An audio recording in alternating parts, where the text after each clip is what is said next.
Folks, this just in. It appears that Warren Buffett has struck a deal to trade jobs with daytime soap opera diva Susan Lucci. Buffett has reportedly negotiated a permanent spot on the cast of All My Children. Apparently, Ms. Lucci is en route to Omaha as the new CEO of Berkshire.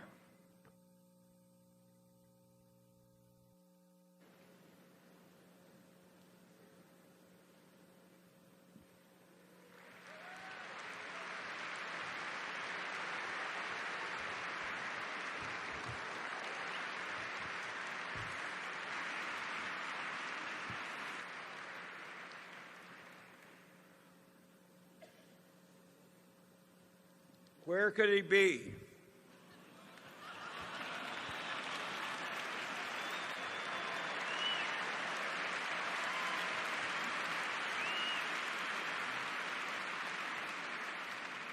Do you mean Warren, Charlie? He's been detained at the TV studio. Really? Hi, Charlie. I'm Susan Lucci. Oh, haven't you heard about the deal between Warren and me? He's going to be a big star at All My Children, and I'm going to be taking over Berkshire Hathaway. Well, you've certainly got some important qualities that Warren lacks. Well, thank you, Charlie. And you can relax now, you dear man. You just make yourself at home, because I'll take it from here, thank you. I've been wanting to talk to our shareholders for quite some time now. There's some changes I really think we need to make around here. The first thing we need to look at is our dividend policy. I have never heard of anything so cheap and so unfair to our wonderful shareholders. We need to change it. Sounds good to me.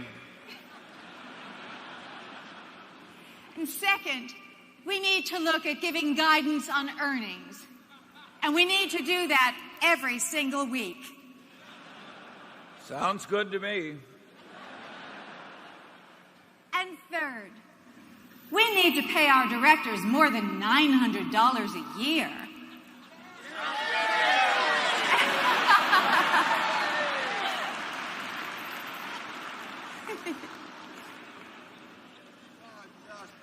One minute.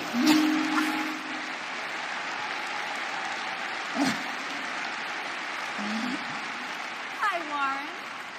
Warren, I thought you were at the All My Children studio. What's that talk about dividends that I hear?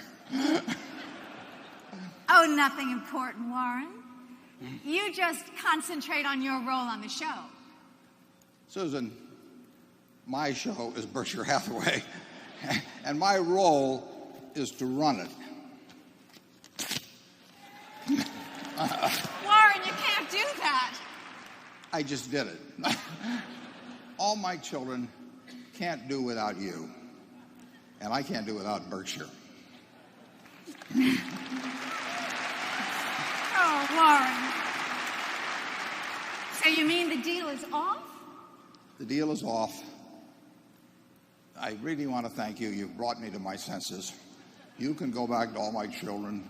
I'll stay here at Berkshire. But I am so grateful to you, Susan, that I want you to go out to Berkshire, out to Borsheims, and I want you to pick out anything you would like and charge it to Charlie. Oh, Warren, you are a darling. Thank you. You're a darling, too. Now, wait a second.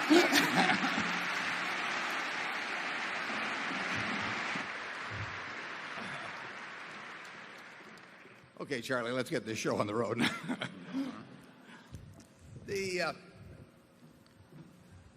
She spent more time with him than she did with me, but we're going to follow the usual procedure. The business meeting will start at 3:15, but between now and then, with a break for lunch, we're going to answer your questions. We don't screen them ahead of time, as you know, based on who gets lined up at the microphone first, and we'll go around from sections to sections and then go to the overflow rooms. My understanding is that our best estimate is that we have about 31,000 people here today.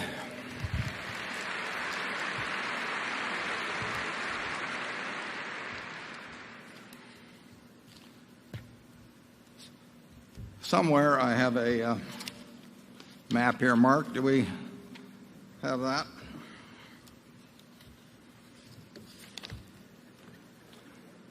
Pardon me?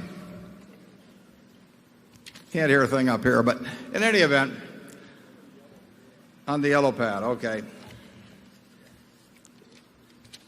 We'll just mark them off as we go along. I would like, before we start, I heard Ron Olson laughing there. I think he made it. I'm glad to hear it. Let me introduce our directors. I really wasn't sure whether to go through with this part of the show after they showed that rousing applause for things like dividends and raising their rent. But we have up here, we have Charlie Munger on my left. He's the one that can hear. I can see. We work together for that reason.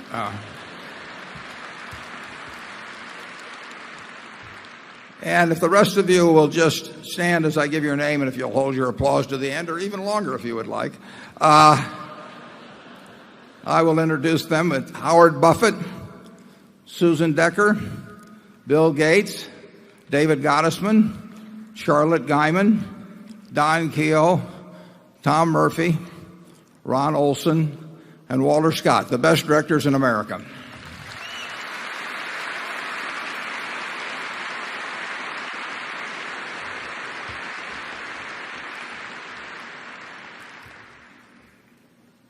Charlie and I will take a break at noon because we will probably have by that time finished all of the things we have up here to eat, and we'll need to have lunch. I'd appreciate it if you would limit your questions to one question, and that means not embodying a three-parter or four-parter or something like that. And there's no need to make a long introductory statement because we'll get more questions answered that way, and we want to cover as many people as we can. So with that, we'll go right over to post number one and start in with the first question. A very good morning to Mr. Buffett and Mr. Munger. My name is Rajesh Vora from Bombay, India. I have been learning a lot from annual letters of yours. It's been a great insight into investment philosophy that I haven't learned from anywhere else.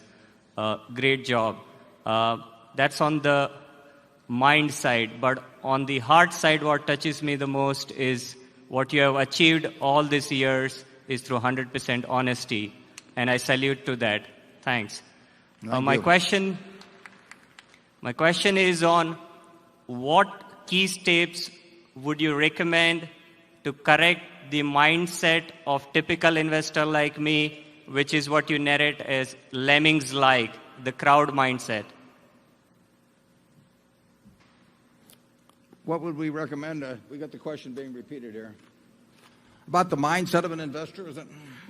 He wants you to advise him as to how he can become less like a lemming.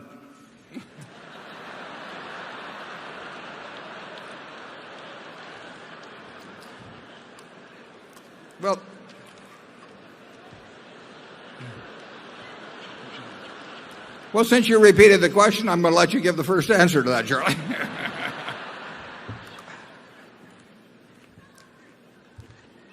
Until he eats about 1,000 calories a day.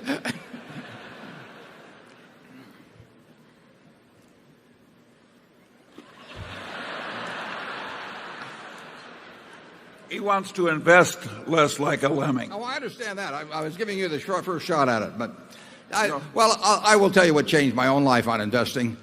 I started investing when I was 11.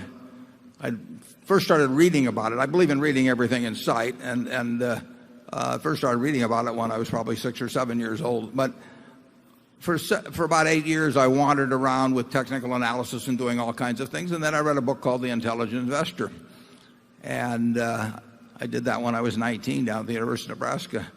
And I would say that if you absorb the lessons The Intelligent Investor, mainly, and I wrote a foreword and I recommended particularly chapters 8 and 20, that you will not behave like a lemming, and you may do very well compared to the lemmings. We have here in the bookworm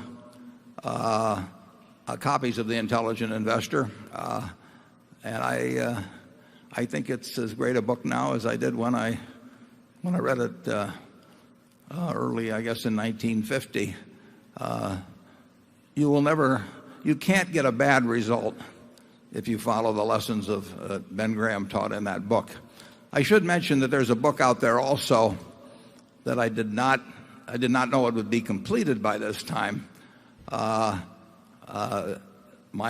cousin Bill Buffett has written a book about our grandfather's grocery store called Food You Will Enjoy, and Bill will be out there. He's signing books.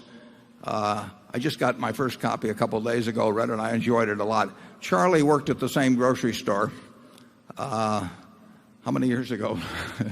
Probably a good 70 years ago in Charlie's case. Neither one of us was very good. But my grandfather, you don't want to pay much attention to his advice on stocks. He wrote a lot of letters, and he was very negative on the stock market and big on hard work at the grocery store, so we quit listening to him.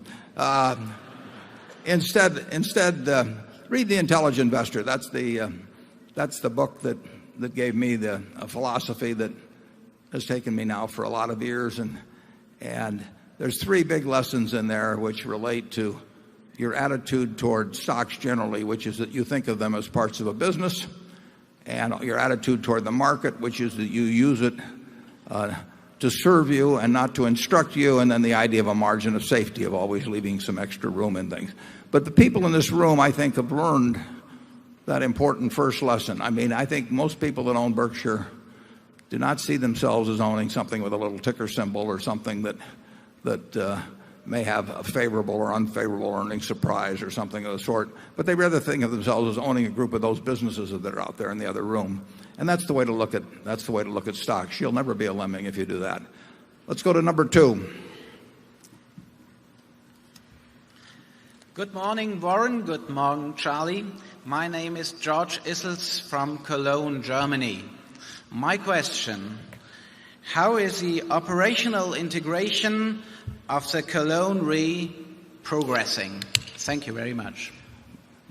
Cologne Re is for those of you who are not familiar with it, is a 95% owned subsidiary of the General Re, of which Berkshire Hathaway owns 100%.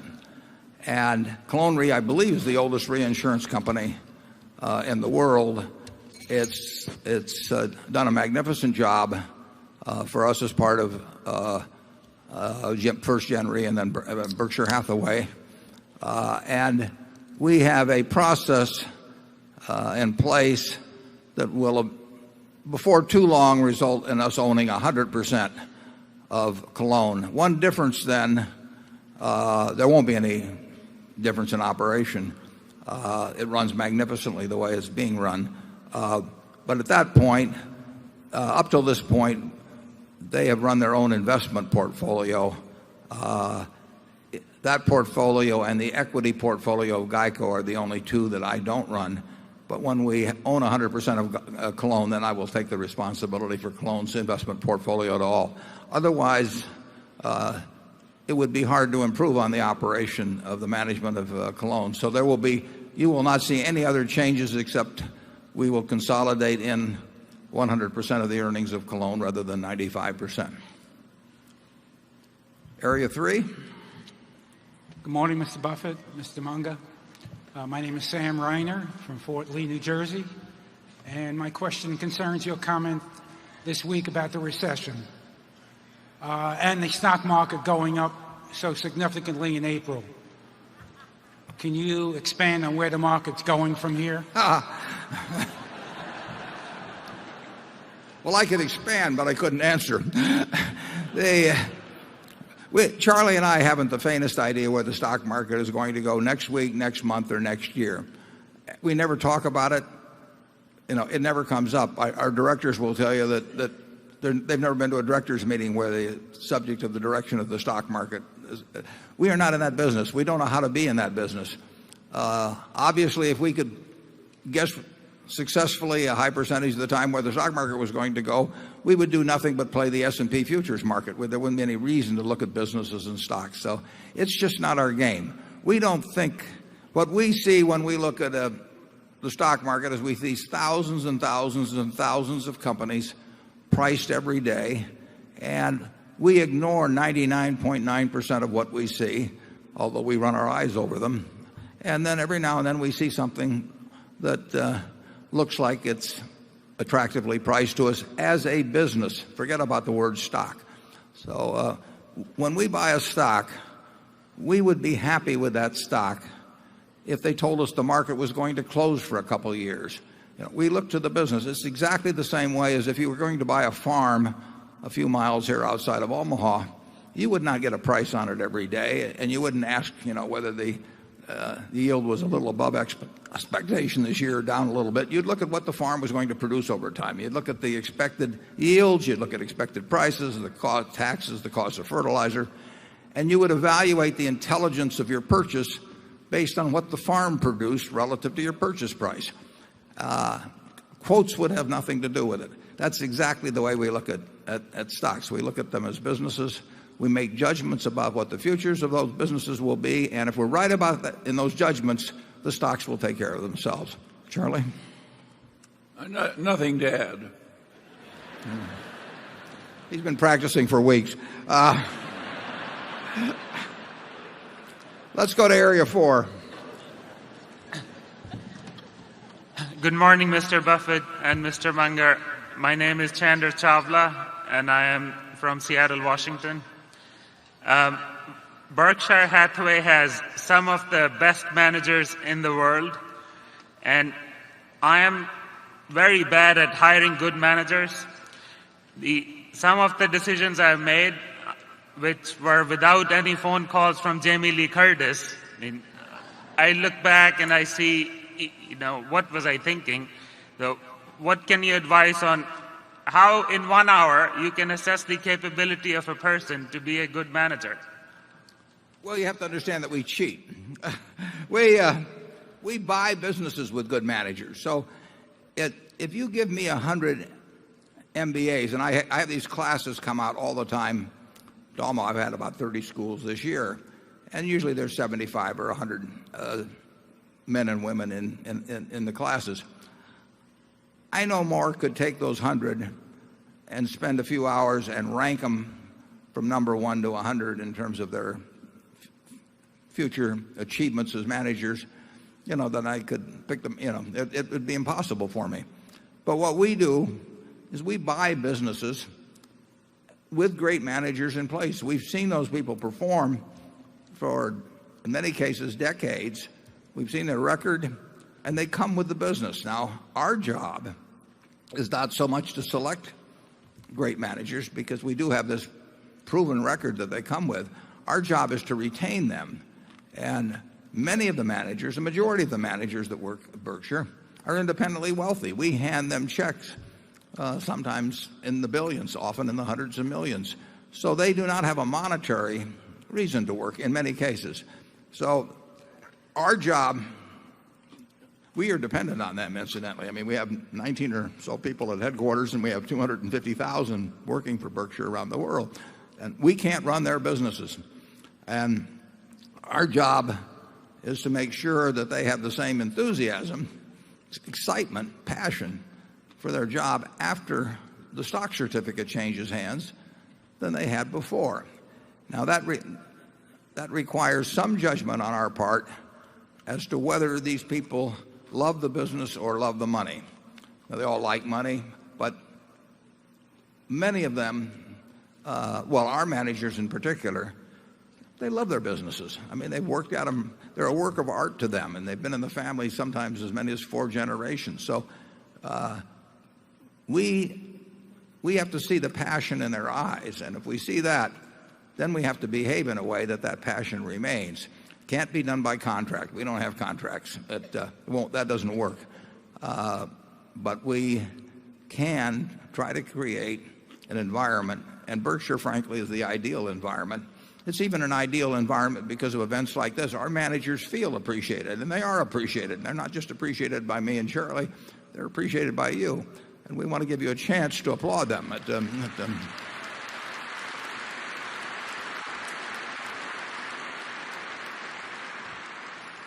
So I can't be of enormous help if you're looking at a group of MBAs.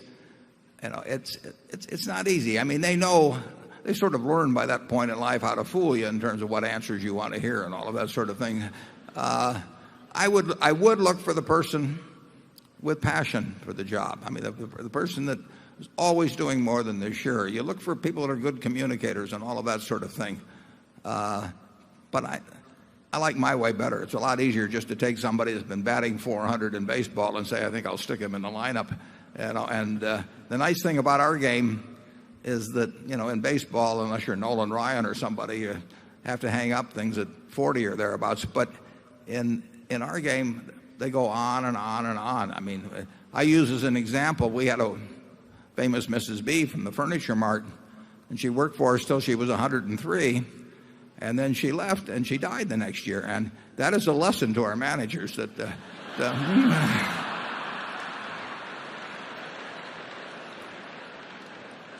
Charlie? Well, that was very useful advice. It reminds me very much of the late Howard Amundsen, and a young and starving business student once asked him for advice as to how to get ahead. And Howard said, well, I always keep a few $1 million lying around in case a good opportunity suddenly turns up. Well, let's go to number 5. Good morning. I'm Joe Hudson, a shareholder from Culver, Indiana. Could you please comment on how you use stock options when trying to enter or exit a position in a public company? Yeah, I think there was one time we sold a put on Coca-Cola with the idea that if it got exercised, we were very happy to own more Coca-Cola. It didn't get exercised. We would have been better off if we just bought the stock. Usually, if you want to buy or sell a stock, you should buy or sell the stock. And using an option technique to buy a call on a stock instead of buying the stock outright with the idea that you get it a little cheaper that way means that about 4 times out of 5 you'll be right, and the 5th time the stock will have moved earlier, and you'll have missed the transaction you wanted to have. And so we virtually have never used options as a way to enter a position or exit a position, and I would doubt very much if we do. We've sold these long-term equity put options that are described in the press release yesterday and were described in the annual report, but that's a different sort of thing. If we want to buy something, we'll just start buying it. And if we want to get out of it, we'll start selling it. And we won't get involved in any fancy techniques. Charlie? Well, if I remember right, you wrote a letter when the public authorities were deciding whether we should have option exchanges for stocks. And Warren was all alone at that time, and he wrote a letter saying that he didn't think it would do any good at all for the country to throw out the margin rules in this fashion. I've always thought that Warren was totally right. It's the idea of turning financial markets into gambling parlors so the croupiers can make more money has never been very attractive to us. Yeah.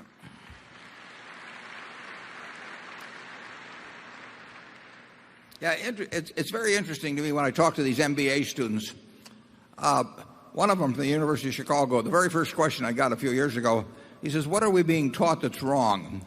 I love questions like that. I have to plan them in the future. The amount of time spent at business schools, maybe it's a little less now, but teaching things like option pricing and that sort of thing, it's totally nonsense. I mean, you need 2 courses in a business school. One is how to value a business, and from the standpoint of investments. how to value a business and how to think about stock market fluctuations. But the idea that you would spend all of this time with formulas, but the problem, of course, is that the instructors know the formulas, and you don't when they come, and so they've got something to fill the time explaining to you. And it is no fun if you were teaching biblical studies, and you could read 3 or 4 of the most important religious tomes forward and backward in 5 different languages. You would hate to tell somebody that it all comes down to the 10 Commandments. I mean, any damn fool can do that. So there's a great desire of the priesthood in finance to want to teach the things that they know and you don't know, and that they spend a long time learning, and that maybe require a fair amount of mathematics. And it really has nothing to do with investment success. Investment success depends on buying into the right businesses at the right price. And you have to know how to value businesses, and you have to have an attitude that divorces you from being influenced by the market. You want the market there not to influence you. You want it there to serve you. And that requires a mindset, which goes back to an earlier question. And it's a mindset that's described quite well in Chapter 8 of The Intelligent Investor. Let's go to number 6. Hi, I'm Irene from Bonn, Germany. Both of you are very generous person. What is your joy of giving, and what are the potential pitfalls when donating money? I'm sorry. That's the joys of giving and the pitfalls of donating money. I know personally, I've never given up anything in my life that made a difference in my life. I mean, there are people that will go to church this Sunday and they will drop money in a collection plate, and it will make the difference about where they take their family, or whether they take their family in terms of where they eat, whether they go to a movie, whether they get an extra present at Christmas, whatever it may be. I mean, they are giving some money that makes a difference in their lives. I've never given a penny that way, and I never will. I mean, I get to do everything I want to do in life, but because I've lived a long time, which gives you an enormous advantage in terms of accumulating money, and most of the things I want in life don't come from the expenditure of money. So it accumulates, and basically I'm giving away excess. I'm not giving away anything from necessity. So I really, I think what I'm doing is useful with the money, but I don't think it's on a par at all with the actions of somebody that's giving money that really makes a difference in how they or their children live. Those are really charitable people. I think my sister Doris is here. She has given away money that made a difference in her life. She gives away time too. She gives away 8 or 10 hours a day in terms of actually looking into the real needs of people and giving them things beyond the money, giving them help and advice and somebody to talk to. And that's real giving, and I admire her for it. I'm not emulating her. I mean, she is in the retail business of giving. I like wholesale much better. In terms of the pitfalls, you can make mistakes in any area, but if you should give to things that you personally have an interest in and believe in, and that can be anything. I'm not going to prioritize what should be done with gifts. It's something you're involved in, something you want to give your time to as well as money. But beyond that, I'll let Charlie carry on. Yeah, regarding pitfalls, I would predict that if you have an extreme political ideology, whether of the left or the right, you're very likely to make a lot of dumb charitable gifts.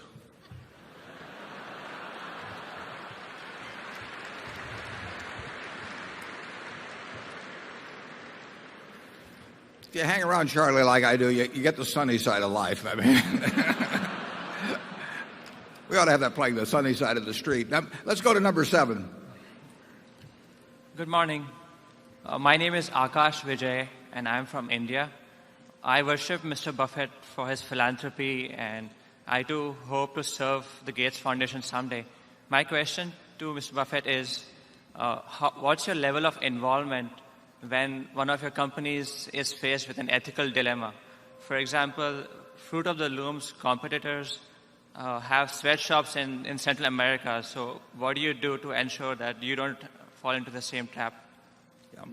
Well, we let our managers run their businesses, and we've got some terrific managers, not only in terms of ability, but I would say that what we have seen of the ethical standards of our managers and has been extraordinary over the years. That doesn't mean there aren't slip-ups here or there, but taken as a group over decades, I think that I'm very happy, in effect, turning over the keys not only to the financial performance of the business, but in terms of how they behave. And I would say that I think you're quite wrong in terms of Fruit of the Loom's operations are conducted in the absolutely terrific standards. John Holland's here. I'd be glad to have you meet with him later.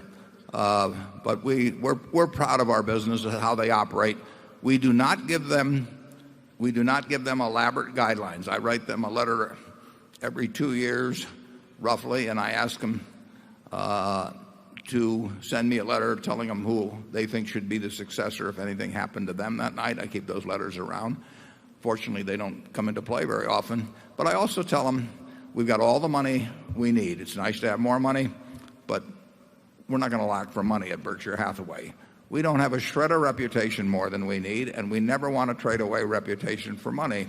So we give them that same message that was given in the movie in terms of the Solomon situation, which is that not only do they behave in a way that conforms with the laws, but that they behave in a way where if a story were written by an unfriendly but intelligent reporter the next morning in their local paper, they would have no problem with their neighbors, their family, reading it. And we run that in the movie every year just because we like the managers to keep getting that message all of the time. There is no pressure from Berkshire's corporate office to report X dollars of earnings in any quarter. They don't give me budgets, so there's no feeling that they have to come through with given numbers or I'll be embarrassed in public in terms of publishing earnings or anything of that sort. We have no incentives to cause people to do anything that would go against their conscience or play games or cut corners or anything of the sort.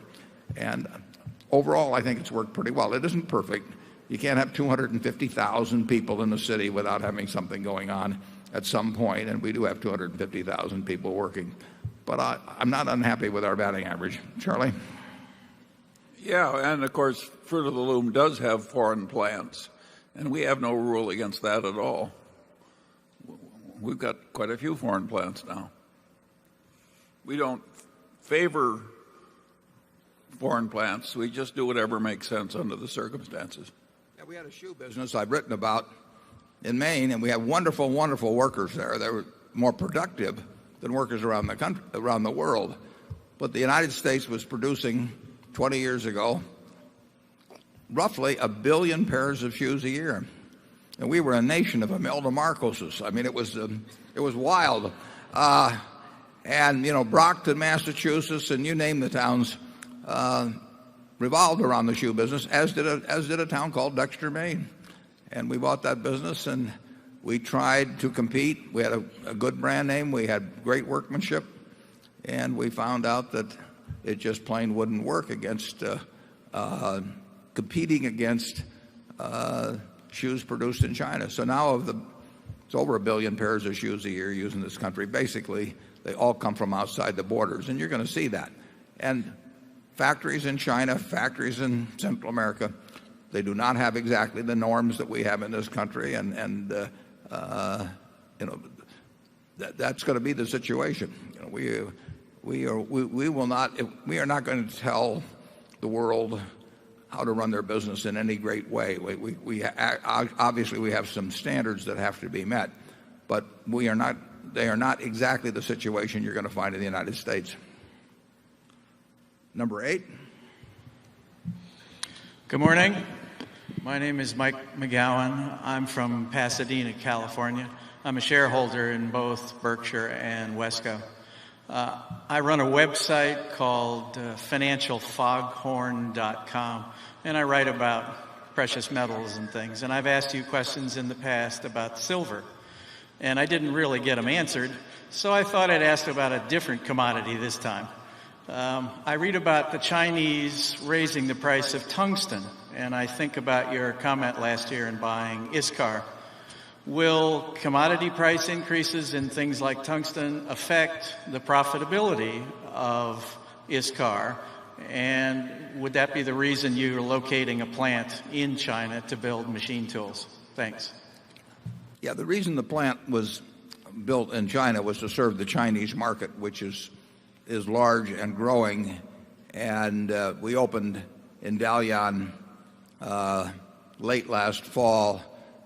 It's nicer to be closer to the raw material, but it really had nothing to do with changes in the price of tungsten. Generally speaking, if you're creating a higher value added product, as ISCAR is doing, from a raw material, there may be 3 months, 6 months of adjustment to changes in raw material prices. And obviously with some commodities, if it gets high enough, you get into substitutes. But there isn't going to be any substitute for tungsten in the cutting tools, and there won't be we've tried some substitutes for crude oil in terms of gasoline, or not so heating oil, but then the substitutes like natural gas go up in price too. So I think largely in our businesses, raw materials get passed through. Now we're having a tough time, for example, in the carpet business, in passing through the cost increases that we experience in oil-based raw materials. But we'd probably be having trouble in the carpet business regardless now because of the slowdown in residential housing. It does make it tougher. But over a period of time, our businesses are going to reflect raw material costs. This candy here, I have this fudge, which I can hardly wait to get into. It's going to reflect sugar and cocoa and things like that over time. And if you're running an airline, it's going to reflect the cost of fuel. So you can have little squeezes here and there, but it's not a big deal. And it certainly isn't the reason that we went to China to locate the ISCAR facility. That facility, incidentally, ISCAR, we have a number of people here from ISCAR and families in some cases. I had very high expectations for that when we bought it. It succeeded in every way. It succeeded in terms of financial performance. It succeeded in terms of the human relations we've developed with the people. I mean, I told you it was a terrific acquisition a few years ago. It's been a dream acquisition, and I know Charlie wants to add to that. Yeah, I would say that the short answer is that while we don't like inflation because it's bad for our country and our civilization, that we will probably make more money over time because there is inflation. Go to number 9. Good morning. My name is Mark Rabanov from Melbourne, Australia. My question is, Berkshire has bought a lot of shares over the last 12 months in listed companies. Do you expect the return on these investments to be between 7 and 10% per annum over many years, which is, I would say, well below what Berkshire has achieved in the past? The answer to that is yes. We would be very happy if we could buy common stocks where our expectation over a long period, pre-tax, from a combination of dividends and capital gains, we'd be very happy if we thought it was going to be 10%. And we would probably settle for a little less than that. And there's no question, absolutely no question, that returns from owning Berkshire will be less in the future than they have been in the past. There's no question that we will not do as well with the common stocks at Berkshire that we own in the future as we have over the last really 40 years or thereabouts. We operate now in a universe of marketable stocks that where we're talking about companies with market caps of at least 10 billion, but really in most cases to have a meaningful impact on Berkshire, we're talking much bigger than that, maybe 50 billion and up. Well, that universe is not as profitable a universe to operate in as if you have the entire universe of thousands and thousands of companies. So if we just take an example, if we find a company with a market cap of 10 billion and we can buy 5% of it, and usually that's about what we could buy without disturbing things, we can have a $500 million investment. Let's say it doubles over a period of time. That's 500 million. You pay a 35% tax. You have 325 million. That's less than 0.2% in terms of Berkshire performance. So our universe has shrunk enormously, and we will not do as well in that universe remotely as well as we would if we were operating in a much wider universe and could do all kinds of things. We've found little things to do from time to time where we've made some money. I may refer to them a little later, a couple of things. And they're nice, but they don't move the needle very much at Berkshire. So anyone that expects us to come close to replicating the past should sell their stock. I mean, because it isn't going to happen. And, I think we're going to get decent results over time, but we're not going to get indecent results. And in this field, we prefer indecent, but we're not going to get them. Charlie? I think you can take Warren's promises to the bank. We are very happy making money at a rate in the future that is way less than the rate at which we made money in the past. And I suggest that you adopt the same attitude. Well, I wouldn't condemn him to that. I think if you're working with small amounts of money, I've talked to then you may have something very much better to do with your money than to buy Berkshire. If you're working with small amounts of money and you want to put in significant amounts of time and examine thousands of securities, you will find things that are more intelligent to buy than Berkshire. We still think Berkshire is an attractive investment over a long period of time. We think that it stacks up reasonably well with other very large companies.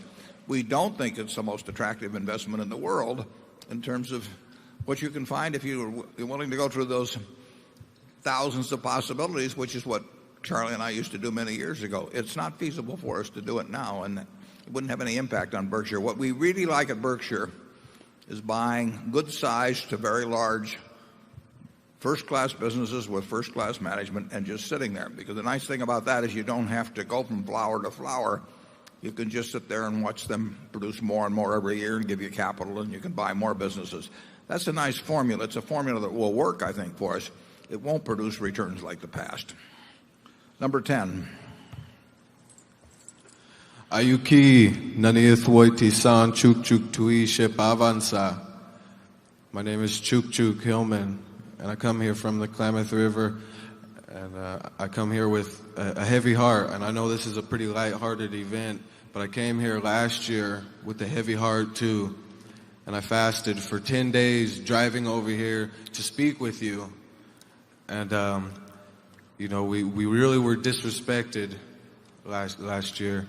And because one of your subsidiaries, Pacificor, has dams on the Klamath River that are creating toxic algae blooms, along with multiple other things. I won't go into it too far, but I just come here today with a principal agreement between you and I that you will sit down at the table and help us figure this out, help us make Pacificor accountable, and beings that I'm an indigenous American and you're a guest in my home as a European American, that you would do that in front of all your shareholders today in good faith, that you care, as a philanthropist, and you care about, helping, third world countries, fight poverty, disease, when you're helping create it right here in the United States.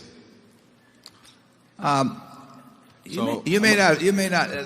Last year we read the order under which we acquired Pacific Corp, and actually, as you may know, I'm prohibited from actually making decisions in in the area of Pacific Corp. That was part of the Public Utility Commission ruling when we bought it. But we have Dave Sokol here, who can speak to that.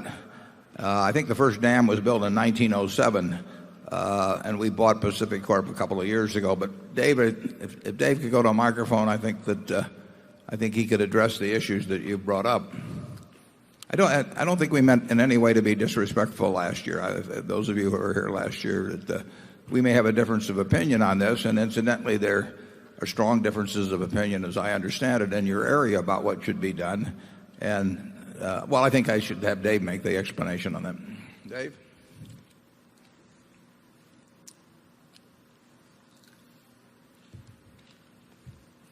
Somebody want to put a spotlight on the Thanks, Warren. As you stated first, it would be inappropriate for Mr. Buffett to respond in any detail on this issue because as part of the acquisition in 2006 of Pacific Corp, he specifically agreed in writing not to interfere with any decisions of our regulated assets within Pacific Corp. So having said that, these 4 dams that we operate on the Klamath River were built over the last 100 years. There are a whole series of issues in the Federal Energy Regulatory Commission relicensing process as to what should occur. These decisions through that regulatory process have been ongoing for 8 years, and they won't culminate for probably another 6.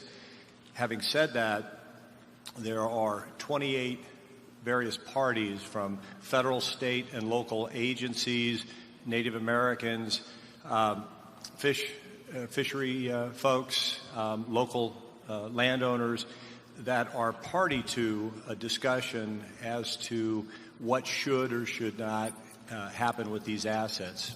And I left out the irrigators. Of those 28 parties, other than Pacific Corp, there are at least 4 different directions in which people think this process should go.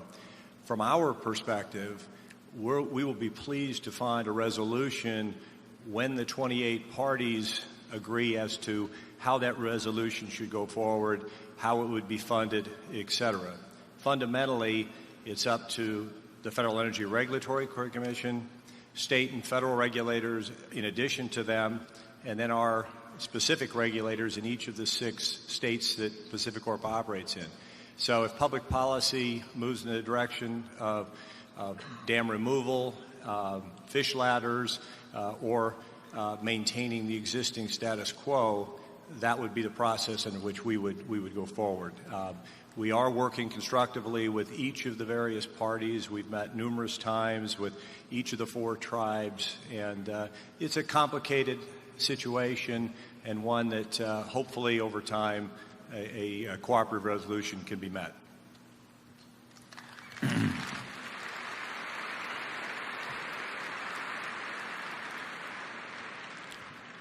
Area 11, please.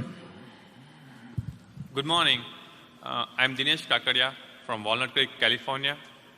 Well, we learned something from a comic movie, but could you please expand on how do you maintain your good mental and physical health?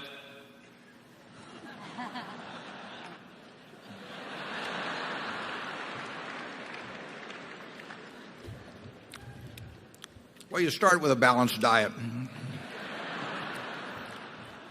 Some Wrigley's, some Mars, some C's, some Coke. Basically, if Charlie and I can't have a decent mental attitude, who can? I mean, we get to do what we love doing every day. We do it with people that are not only cheerful about it and like us, but they do their jobs extraordinarily well. They like their jobs too. We're forced to do virtually nothing that we don't want to do. I have a trainer that comes 3 times a week. I think she's probably here.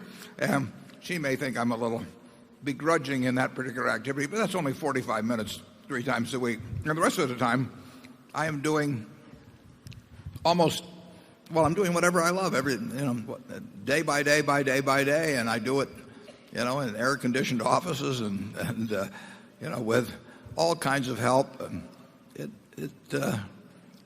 how could you be sour about life being blessed in so many ways. And then the amazing thing is that when Charlie's 84, I'm 77, and we've slowed down, I'm sure, in a lot of ways, but we pretend we haven't, and it doesn't seem to bother us. We get along fine. Great partners, great managers, great families. There's just no reason to look at any minuses in life and to focus on that. It would be crazy. So, we really do count our blessings because they've been many, and they continue to come forth, and we'll enjoy it as long as we can. There's not much more to it than that. Charlie? Well, I wish we were poster boys for the benefits of running marathons and maintaining a very slim bodily state and so forth. But as nearly as I can tell, neither of us pays much attention to any health habits or dietary rules. And it seems to have worked pretty well so far. I don't think we can recommend it to everybody, but I, for one, don't plan to change.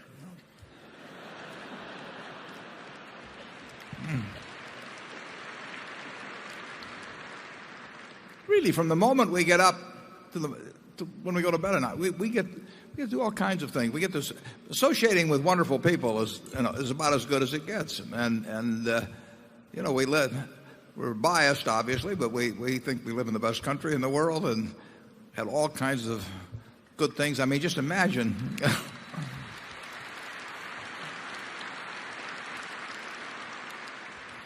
Well, we could have stayed in my grandfather's grocery store and it would have been hell.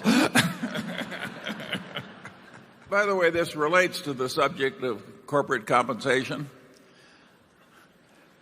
You're in a job which you would pay to have if that were the only way to get it. And you're supposed to be an exemplar from other people, for other people. There's a lot to be said for not paying yourself very well. He points that out to me regularly. Well, if you think about it, the idea that CEO compensation represents a market system and that you have to pay some guy a $10 million retention bonus or something to stay around in a job that, he's been fighting to keep and stacking the board and everything so that they keep him around and all. I mean, I don't know of a CEO in America. I'm sure there are a few, but I don't know of any that wouldn't gladly do the job at half the price or a quarter of the price. And I've seen some that have left jobs paying them 8 figures and nobody's offered them anything, a year later or 2 years later. I wonder where that wonderful market system is that's supposed to have all these bidders for their services. It's really sort of ridiculous, I think.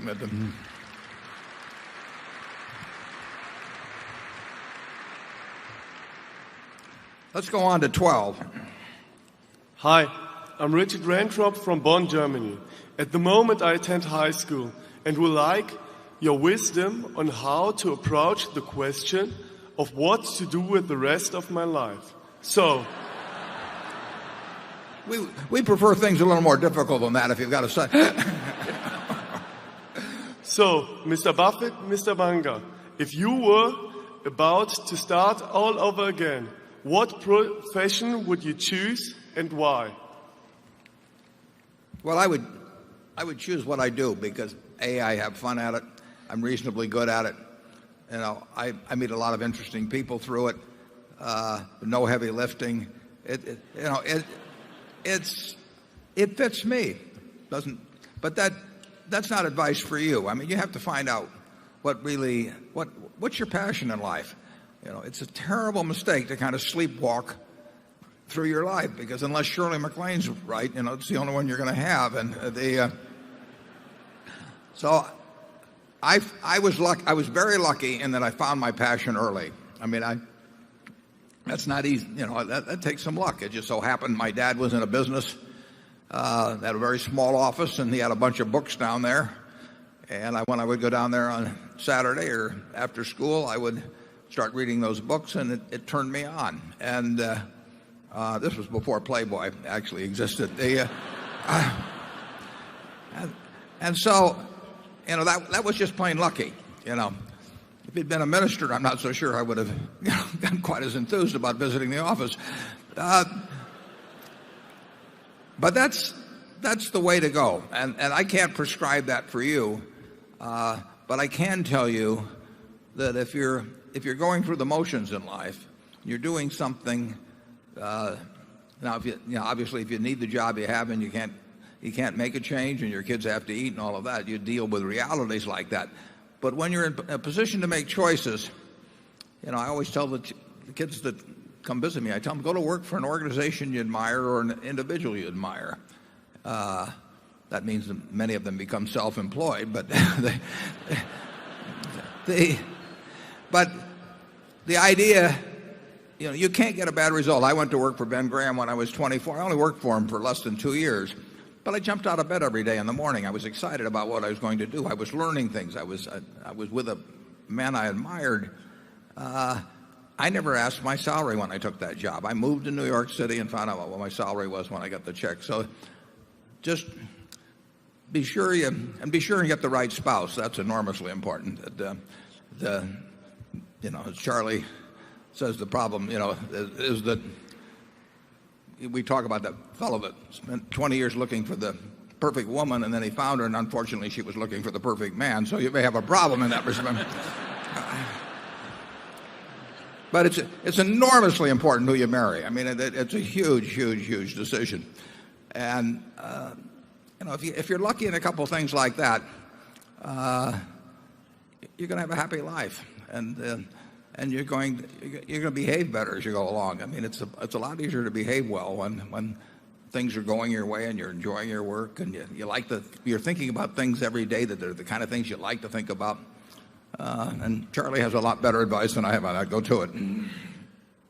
Well, of course, you'll do better if you develop a passion for something in which you have a considerable aptitude. I think if Warren had gone into the ballet, nobody would have ever heard of him. Oh, I think they'd have heard of me, just in a different way, Charlie. Well, the chances are, if you find something that turns you on, you probably do have some talent for it, though. I mean, I don't think I could have gotten turned on by ballet. Let's go. We're going to go now to 13, which is in an adjacent ballroom. We have multiple overflow rooms, which is how we're handling the 31,000. The grand ballroom is the only one where we've got a microphone in. So let's go to number 13. Somebody there? I'm Nancy Ankowitz. I'm from New York City, and I teach at New York University. Mr. Buffett, I'd love to get your advice on something that's a little off the investing path, but that taps into your business experience and wisdom. I'm writing a book to help people of a more introverted nature get the recognition they deserve. What advice would you give to the quieter half of the population to help them raise their visibility in their careers? Well, that's a very good question, and I sort of faced that at one time. I was absolutely, throughout high school and college, terrified of public speaking. And I avoided any classes, signing up for them that would require it. I would get physically ill if I even thought about having to do it, let alone doing it. And I took a Dale. First of all, I signed up. I went down to a Dale Carnegie course when I was at Columbia, and signed up for it. Gave him a check for $100. Went back to my room, and stopped payment on the check.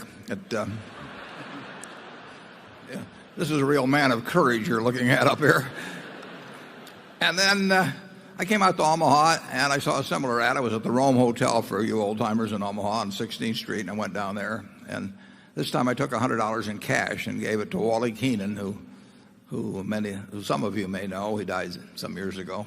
First time I'd met him. And I took that course, and when I finished that course, I went right out to the University of Omaha and volunteered to start teaching, knowing that I had to get up in front of people. I think the ability to communicate both in writing and orally is of enormous importance, undertaught. Most graduate business schools, they wouldn't find an instructor to do it because it would sort of be beneath them to do something so supposedly simple. But if you can communicate well, you have an enormous advantage. And to you who are talking to the group of introverted people, and believe me, I was in certain ways quite introverted, it's important to get out there and do it while you're young. If you wait till you're 50, it's probably too late. But if you do it while you're young, just force yourself into situations where you have to develop those abilities. And I think the best way to do that is to get in with a whole bunch of other people who are having equal problems, because then you find you're not alone and you don't feel quite as silly. And of course, that's what they did at the Dale Carnegie course. I mean, we would get up in front of 30 other people who could hardly give their own name, and after a while we found out we could actually pronounce our own name in front of a group. But we would stand on tables and do all kinds of silly things just to get outside of ourselves. And you may have thought by this point you may think it went too far in my particular case, but that's another problem. But you're doing something very worthwhile if you're helping introverted people get outside of themselves and working with them in groups where they see other people have the same problem and they don't feel quite as silly themselves. I think you're doing a lot for some human beings when you help them do that. Charlie? Yeah, it's a real pleasure to have an educator come who is working to do something simple and important instead of something foolish and unimportant.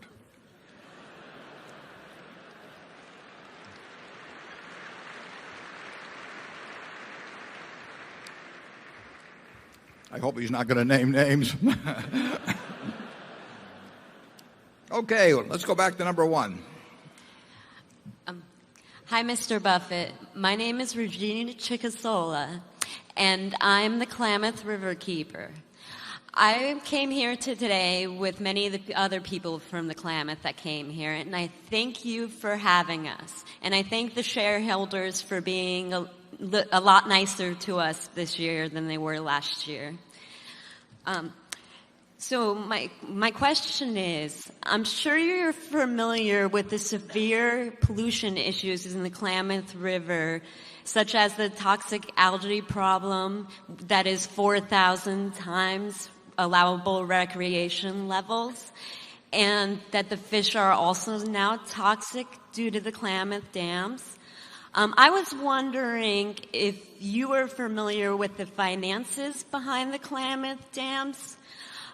Many economic studies have shown that removing the Klamath dams would be up to hundreds of millions of dollars cheaper than relicensing them.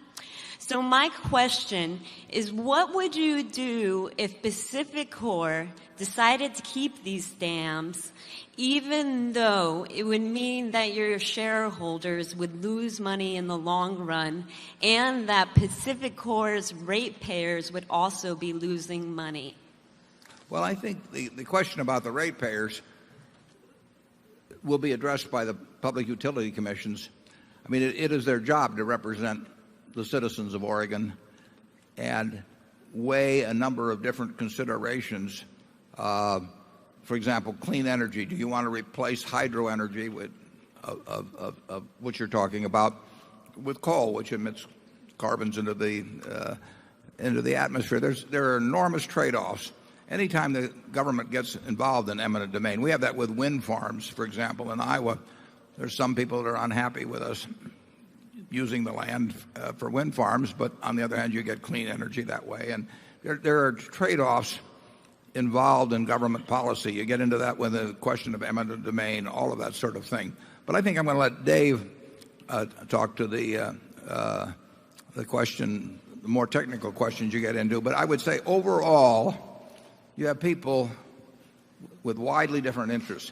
Obviously, a big interest is the cost of electricity. And to some extent, every public utility commission that makes a decision on gas versus coal versus wind versus solar is making a decision based partly on the economics to their ratepayers, partly on their feelings about what is the best for society. And those commissions are appointed state by state to make those decisions. Now, in addition, in this case, we have the FERC, as it's called, the Federal Energy Regulation Commission, that will also have to rule on it. They will listen to everybody. They'll listen to you. They'll listen to the 28 others that Dave mentioned. In the end, we will do exactly what they say. I mean, as a public utility, if they tell us to not put up coal, we will not put up coal. If they tell us to put up wind, assuming that there's a place where there is wind, we will put up wind. We follow the dictates of the regulatory bodies that tell us what to do. And in the end, they give us a fair return on the assets employed, and we will get that return, whatever the assets may be. If they tell us to put in coal assets, we'll get a return on that. So from our standpoint, on the standpoint of profitability, it's neutral. From the standpoint of society, weighing all these different things, that's a decision society will make. But Dave, want to talk to the algae question? Sure. First, it's important. The Carrick tribe did do a study and found bioaccumulation of microcystin or blue-green algae in the perch and the freshwater mussels in the Klamath River. What's important to understand about that, and by the way, we disseminated that report immediately to state and federal health agencies because they should know about it. Microcystin is not unique to the Klamath River. There are 27 other lakes in the state of Oregon that have blue-green algae, 70 different countries, every province in Canada, and 27 of the U.S. states have lakes that have blue-green algae. It is created from lakes that have a high abundance of nutrients and naturally forming algae. And at the head of the Klamath River is a lake known as Upper Klamath Lake, which is actually a Bureau of Reclamation reservoir. It's a shallow, large reservoir that is known as being hypereutrophic, which means a great abundance of algae and various nutrients. Those nutrients then flow down the river and do pass through or in cases get backed up by the 4 reservoirs down below the Bureau of Reclamation Link Dam. The important issue is those things are in fact taken into account by the Federal Energy Regulatory Commission. They issued their environmental impact statement last November, which endorsed various fish passage methods on the dams, but do not call for removal of the dams. But again, those are decisions that all the state, federal agencies and the various involved parties will either have to come to agreement with or let them run their course through the FERC process. Thank you. Number 2. Hi, my name's Henry Patner. I'm hailing from Singapore most recently. In one of your older letters, your older partnership letters in 1964, you introduced a 4th investment method called Generals Relatively Undervalued. In your description, you say, "We have recently begun to implement a technique which gives promise of very substantially reducing the risk from an overall change in valuation standards. We buy something at 12 times earnings when comparables or poorer quality companies sell at 20 times earnings, but then a major revaluation takes place so that the latter only sell at 10 times. Is this technique pair trading? And if so, how did you think about and calculate the ratio of longs to shorts?" Yeah, I didn't remember we started as early as 64, but certainly in the 60s we did some of what in a very general way would be called pair trading now, which is a technique that's used by a number of hedge funds and perhaps others that go long one security and short another, and often they try to keep them in the same industry or something. They say that British Petroleum is relatively attractive compared to Chevron or vice versa, so they long one and short the other. And actually that technique was employed first by Ben Graham in the mid-1920s when he had a hedge fund. Oftentimes, I read articles all the time that credit A.W. Jones with originating the hedge fund concept in the late 40s. But Ben Graham had one in the mid-1920s, and he actually engaged in pairs trading. And he found out it worked very modestly well because he was right about 4 times out of 5, but the time he was wrong tended to kill him on the other 4. We shorted out the general market for about 5 years in the partnership to a degree. We borrowed stocks directly from some major universities. I think we were probably quite early in that. We went to Columbia and Harvard and Chicago and different places and actually arranged for direct borrowing. It wasn't as easy to facilitate in those days as it is now.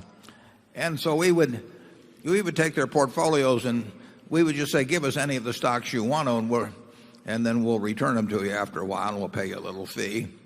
And then we went long things that we thought were attractive. We did not go short things that we thought were unattractive. We just shorted out the market generally. It was always kind of interesting to me when I would visit the treasurer of Columbia or something like that. And I'd say, we would like to borrow your stocks to short. And, he thought his stocks were pretty good at that point. And he'd say, well, which ones do you want? I said, just give me any of them. I'm happy to short your whole damn portfolio. I needed the Dale Carnegie course to get me through that kind of thing. We didn't have any specific ratios in mind. We were always limited by the number of institutions that would give us the stocks to short. So it was not a big deal, but we probably made some extra money out of it in the 60s. It's not something that would fit what we do these days at all. And generally speaking, I think if you got some very good ideas on businesses that are undervalued, it's really unnecessary to do any shorting out of the market. For those of you who are in the field, there's a kind of a popular proposal. Money managers always have some popular proposal that's being sold to the potential investors, and now there's something called 130-30 where you're long 130%, long short 30%.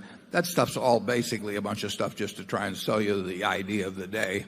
It doesn't really have any great statistical merit, but the fish bite, as Charlie says. And Charlie can elaborate on that. Yeah, we made our money by being long some wonderful businesses. We didn't make it by a long-short strategy. Number 3. Dear Mr. Buffett, dear Mr. Munger, my name is Oliver Krautscheid from Frankfurt in Germany. The subprime crisis has led to inconsistent pricing in capital markets. Credits are trading at large discounts, and at the same time, the equities do not reflect this. My question is, when will this be over, and how do you take advantage of market dislocations? Well, when there are market dislocations, there are always ways to take advantage of it, but we'll leave for you the joy of searching for those. But there have been some really important dislocations, and I brought along, just for your amusement, a few figures on something that we've done recently, but it doesn't have any big significance for Berkshire. Berkshire will make some extra money out of this. It doesn't take any time to think about, but it does illustrate just how dramatic the changes were. And the ones I brought along relate to the tax-exempt money market funds. There were 330 billion of these. That's a lot of money, 330 billion. And they relied on repricing of really almost all cases first-grade municipal bonds. Every 7 days they had these auctions, and it was all set up very elaborately so that people could have their money more or less in their minds instantly available in something that was tax-exempt. And they were marketed extensively. And I brought along, for example, here's one that related to they were backed by various municipal issues. This happens to be one by the LA County Museum of Art. Just pull that out. And on January 24th, it was marketed at 3.15%. January 31st, 4.0. February 7th, 3.5. February 14th, 8%. Now, how can a tax-exempt bond of short-term nature be selling at a 3.5% rate 1 week, and 1 week later on Valentine's Day be at 8%, and 1 week after that be at 10%? It's now back to 4.2%. Now, those are huge dislocations in markets. That's crazy. It'd be one thing to be some little obscure item, but this happened with billions and billions and billions of dollars of securities. It even happened we get these bid sheets every day. And this happens to be a bid sheet, I think, from Citigroup. And they were repricing these every 7 days. And what you would find on these, you'll see there's lots of issues involved. The same issue would appear on several different pages because it would represent some different auction, although handled by the same broker at the same time. On one page, you would find an issue. We would bid all these. We have to bid these at 11.3%. On one page, we bought them at 11.3%. On another page, the same issue, we bid the 11.3%, and somebody else bid 6%. So you had the same issue with the same broker at the same time being sold at 11.3% and 6%. Those are marks of extreme dislocation, and you find those occasionally. You found that after the long-term capital management crisis in 1998. You found the equivalent of it in the stock market in 1974 and so on. And those are great times to make unusual amounts of money. And there's certain things we can't figure out. I see in the Wall Street Journal, I see advertisements these days of auctions taking place in some esoteric mortgage securities. If you had enough time, you could probably figure out some of those that were very mispriced. We don't fool around with that. We just don't have the time. We were able to do we have about $4 billion in this right now. When we get all through, we'll have made some extra money for a couple of months. It won't be significant in relation to Berkshire's size, but it's something that's very easy to do. You may be able to find by working very, very hard on some smaller issues, you might be able to find in this mess in mortgages, and it's gone beyond subprime. It's gone into all days, and it's gone into option arms and that sort of thing. There very well could be some great opportunities out there that Charlie and I will no longer spot because we just can't be looking at that many things. Charlie? Yeah, what is interesting is that how brief these opportunities to take advantage of dislocations frequently are. Some idiot hedge fund bought unlimited municipal bonds at, incredible margins. I think they bought 20 times more municipal bonds than they could afford with their own money, borrowing all the rest. And when those things were dumped on margin calls, municipal bonds suddenly got mispriced in America. But the dislocation was very brief. But very extreme. But very extreme. And so if you can't think fast and act resolutely, it does you no good. So you're like a man standing by a stream trying to spear a fish, and the fish just comes by once a week or once a month or once every 10 years. And you've got to be there to throw that spear fast before the fish swims on. It's a pretty demanding business if you do it right. But there have been times, in the junk bond market, there was a 3 or 4 month period in 2002 where some really incredible things happened, and they happened on a large scale. So it happens about twice a century. Yeah. Which means that he and I have only had 4 or 5 times when we could do it. Let's go to number 4. Hello, Mr. Buffett and Mr. Munger. My name is Srinivas Kanediwal. I am from Fort Lauderdale, Florida. I read all your letters and annual reports multiple times, and every time I get a different insight. So thanks for doing it. My question is about converting the successful small businesses into large enterprise. I have a good and successful small business. For the last few years, I'm unable to grow it to the next level. It seems like there are some components I'm missing, so wanted to take your advice on it. Well, Berkshire was a small business at one time. It just takes time. It's the nature of compound interest, and you can't build it in one day or 1 week. So,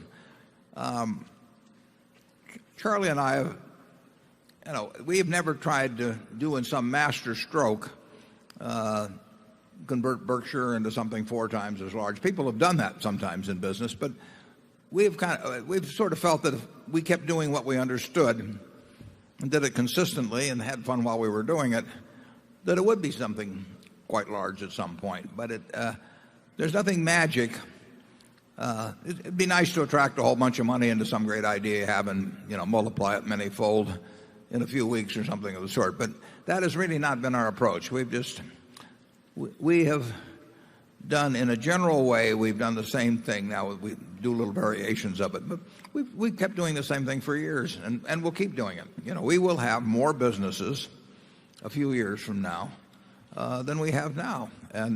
And we'll have all the ones we have presently. Most of them will do better. Some won't. And we will have added something. And that's an automatic formula for getting ahead, but it's not an automatic formula for galloping ahead. But we don't really feel, we're not unhappy because we're not galloping. We're unhappy if we're not moving at all. But, we've got 76 or so,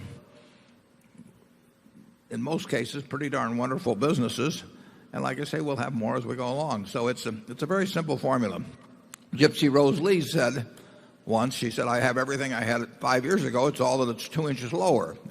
Well, what we want to have 5 years from now, a whole bunch of businesses we had before that are 2 inches higher, plus some more businesses. And that's the formula. Charlie? Well, yeah, you got to remember that it's the nature of things that most small businesses will never be big businesses. It's also in the nature of things that most big businesses eventually fall into mediocrity or worse. So it's a tough game out there. In addition, the players of the game all have to die, and those are just the rules of the game, and you have to get used to it. We've only created from scratch one small business that became a huge business that I can think of, and that's the reinsurance department. And there, Warren and Ajit and others have created a great and valuable business out of air. But can you think of anything other that's large that we've done in all these decades? No. We've only done it once, so we're a one-trick pony. Yeah, we were lucky on that one, too. Yeah, and incidentally, without Ajit, we wouldn't have done it at all. So. Right. It isn't that we did it. Ajit did it. We just sat there cheering. Somebody asked us once what was the best investment we ever made, and I answered, the fee we paid to the executive recruiter to find Ajit Jain.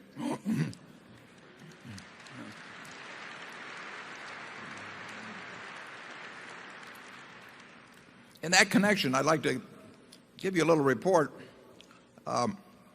We went into the municipal bond insurance business a few months ago, and actually we did it through Ajit, and he got our companies up, licensed and running.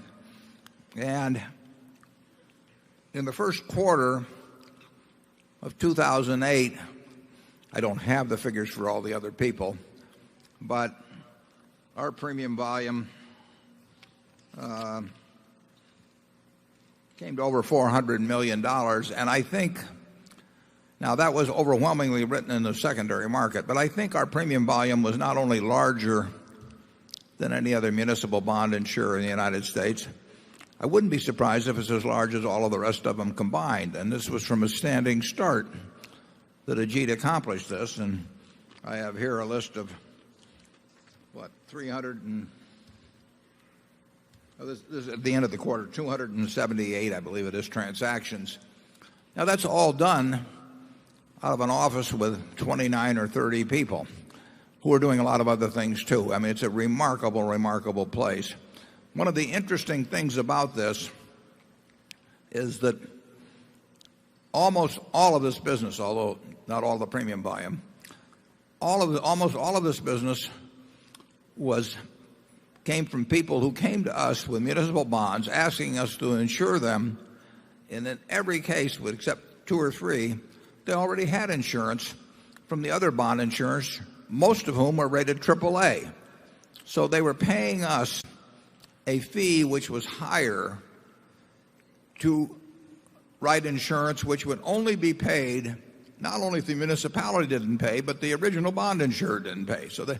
So we were writing business at an average rate of 2.5% for the quarter, and the original insurer had charged perhaps an average of 1%, and they had to pay. And in fact, the only way we were going to pay is if they went broke. So tells you something about the meaning of AAA in the bond insurance field in the first quarter of 2008.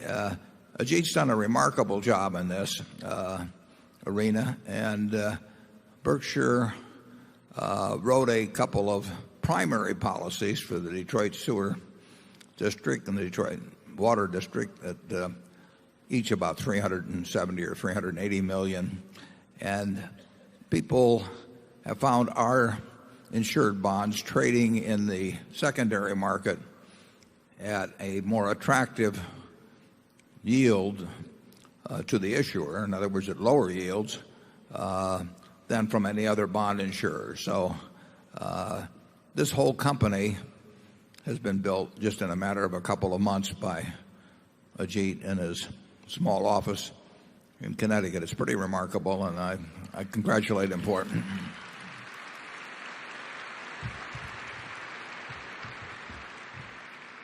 Let's go to Area 5, please. Hello, my name is Stuart Kay, and I'm from New York City.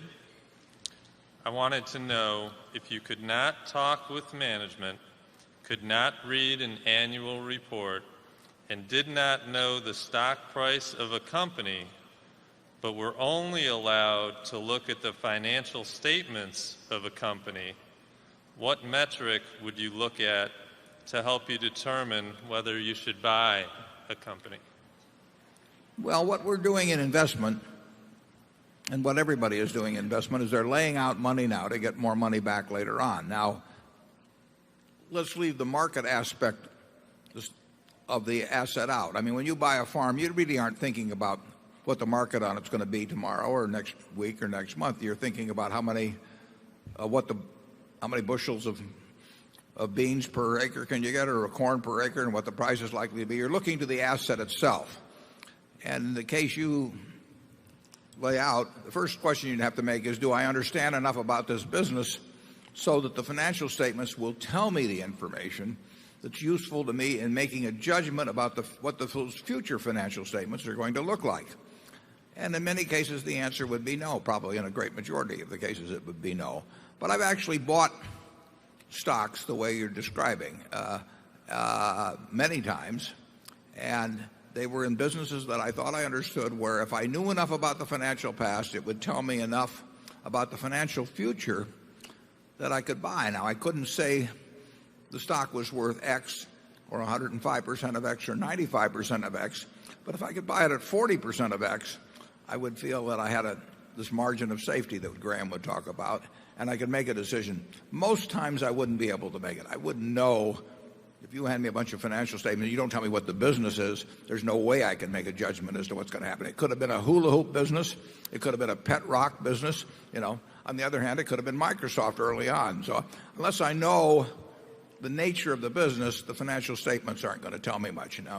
If I know the nature of the business and I see the financial statements, if I see the financial statements on Wrigley, I know something about the business. Now I have to know something about the product before I can make that judgment. But we've bought lots and lots of securities. Charlie, the majority of the securities Charlie and I have bought, we have never met the management and never talked to them. But we have primarily worked off financial statements, our general understanding of business, and some specific understanding of the industry and the business we're buying. Charlie? Yeah, I think there's one metric that catches a lot of people. We tend to prefer the business which drowns in cash. It just makes so much money that one of the main principles of owning it is you have all this cash coming in. There are other businesses like the construction equipment business of my old friend John Anderson. And he used to say about his business, you work hard all year, and at the end of the year, there's your profit sitting in the yard. There was never any cash, just more used construction equipment. We tend to hate businesses like that. It's a lot easier to understand a business that's mailing you a check every month. But that's what an apartment house is. If you own you can probably value an apartment property pretty well if you know anything about the city in which it's in, and if you have the financial statements, you could make a reasonable guess as to what the future earnings are likely to be, but that's because it is a business that gives you cash. Now there could be surprises in that arena as well, but I bought a lot of things off financial statements. There are a lot of things that I wouldn't buy, if I knew that. Actually, there are a lot of businesses I wouldn't buy if I thought the management was the most wonderful in the world, because they were in the wrong business. It really doesn't make much difference. Number 6. Good morning. My name is Mike Palmentier, fisheries supervisor for Caduc Fisheries. Mr. Buffett, you grew up and still live in the banks of the Missouri River. I too live on a river called the Klamath. My family has lived there since a time immemorial. In 2002, 68,000 fish died at the mouth of the Klamath River due to disease and bad water quality. These fish are also my relations. If another company polluted your river and killed all the fish and made the river unswimmable and unfishable, how would you approach this problem? Thank you. Well, I think society would, as a whole, should approach that problem by looking at the net benefits from whatever is taking place in that situation, and what the cost of electricity would be, and what the farmer's situation would be if you went to a different form of water distribution in the area. I mean, there are a lot of competing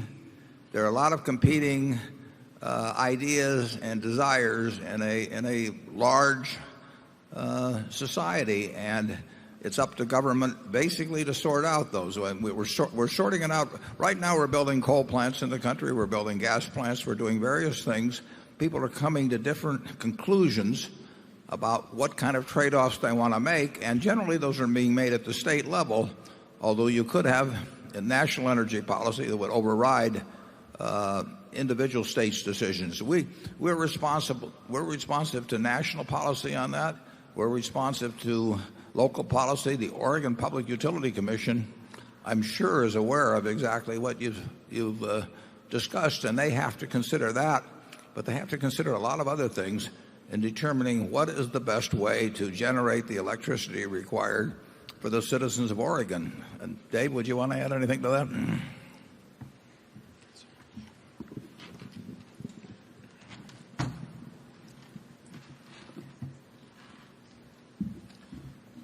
Warren, just one comment, and not in any way to be disrespectful of the fishermen, but we are not polluting the river.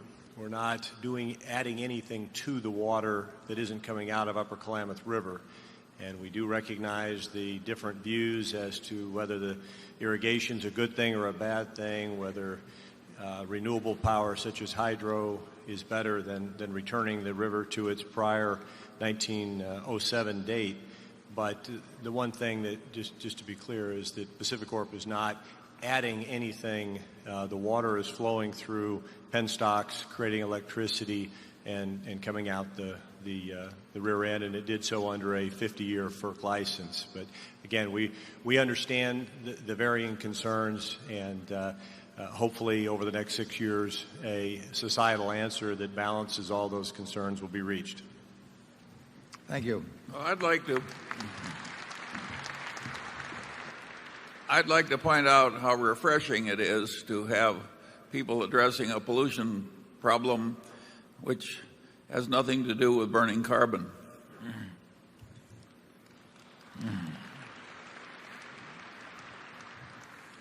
Number 7. Hey, I'm Jack Ringe. I'm from Philadelphia. I'm in 7th grade, and I'm 12 years old. I just wanted to ask, what kind of things should I be reading, like, in my grade? Because I know there are a lot of things that they don't teach you in school that you should know. But what things should I be looking into?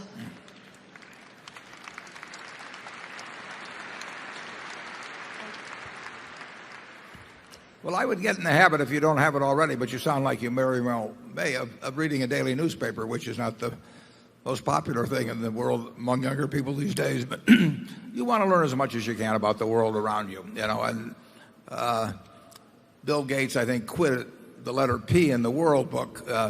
Doesn't seem to have hurt him too much to quit there, but you ought to have a set of. You can have a set of world books. You can read the newspapers. You should just sop it up, and you'll find out what's the most interesting to you. I mean, you know, there's a certain point where the sports pages are most interesting to me, and then the finance pages. And I happen to be a political junkie, but you just can't learn enough in life. And I think what you'll find is that the more you learn, the more you want to learn. I mean, it is fun. And but you sound to me like a young person that's going to do a lot of that on their own. Do you have any suggestions, Charlie? You'd probably suggest reading Ben Franklin. Well, my suggestion would be that the young person who just spoke has already figured out how to succeed in life. You've got it made.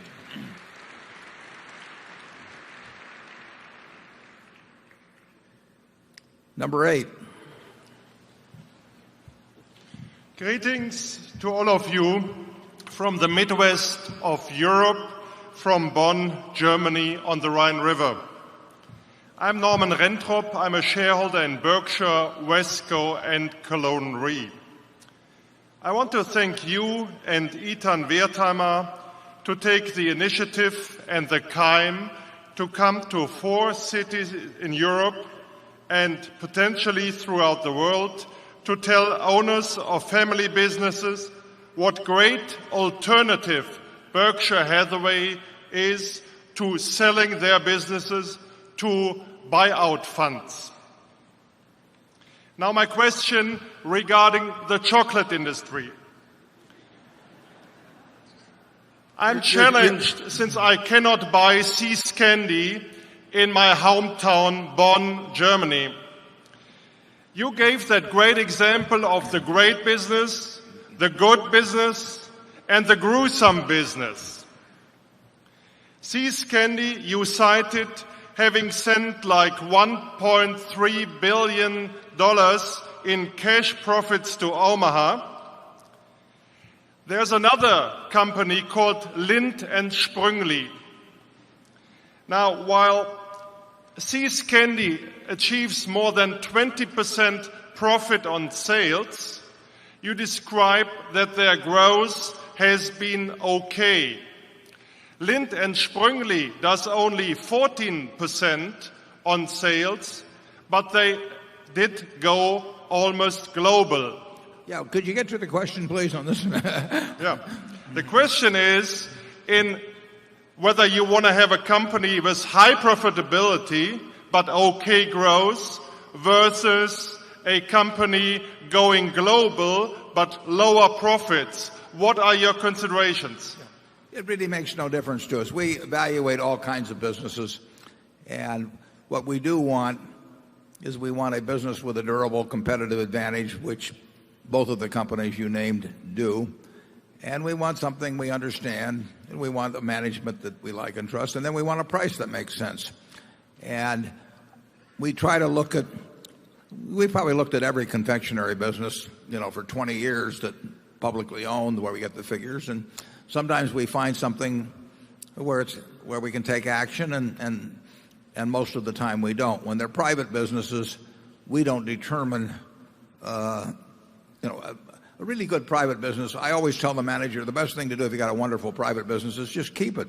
It's going to be worth more next year than the year after. So there's no reason to sell a wonderful business except for kind of extraneous factors. It may be family situations, it may be taxes, it may be that there isn't another potential heir or whatever it may be. But there's no need. If you've got a business worth $1 billion, you don't need the $1 billion.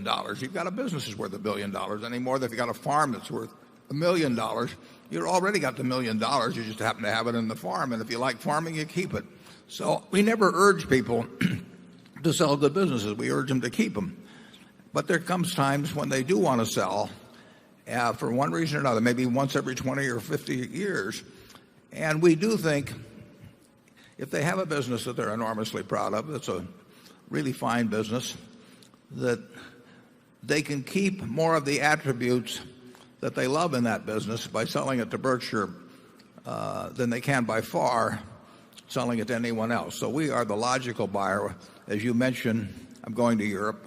Eitan has been wonderful about setting this up, and we're going to make presentations, not to try and get anybody to sell us their business now, because most people shouldn't sell us their business now.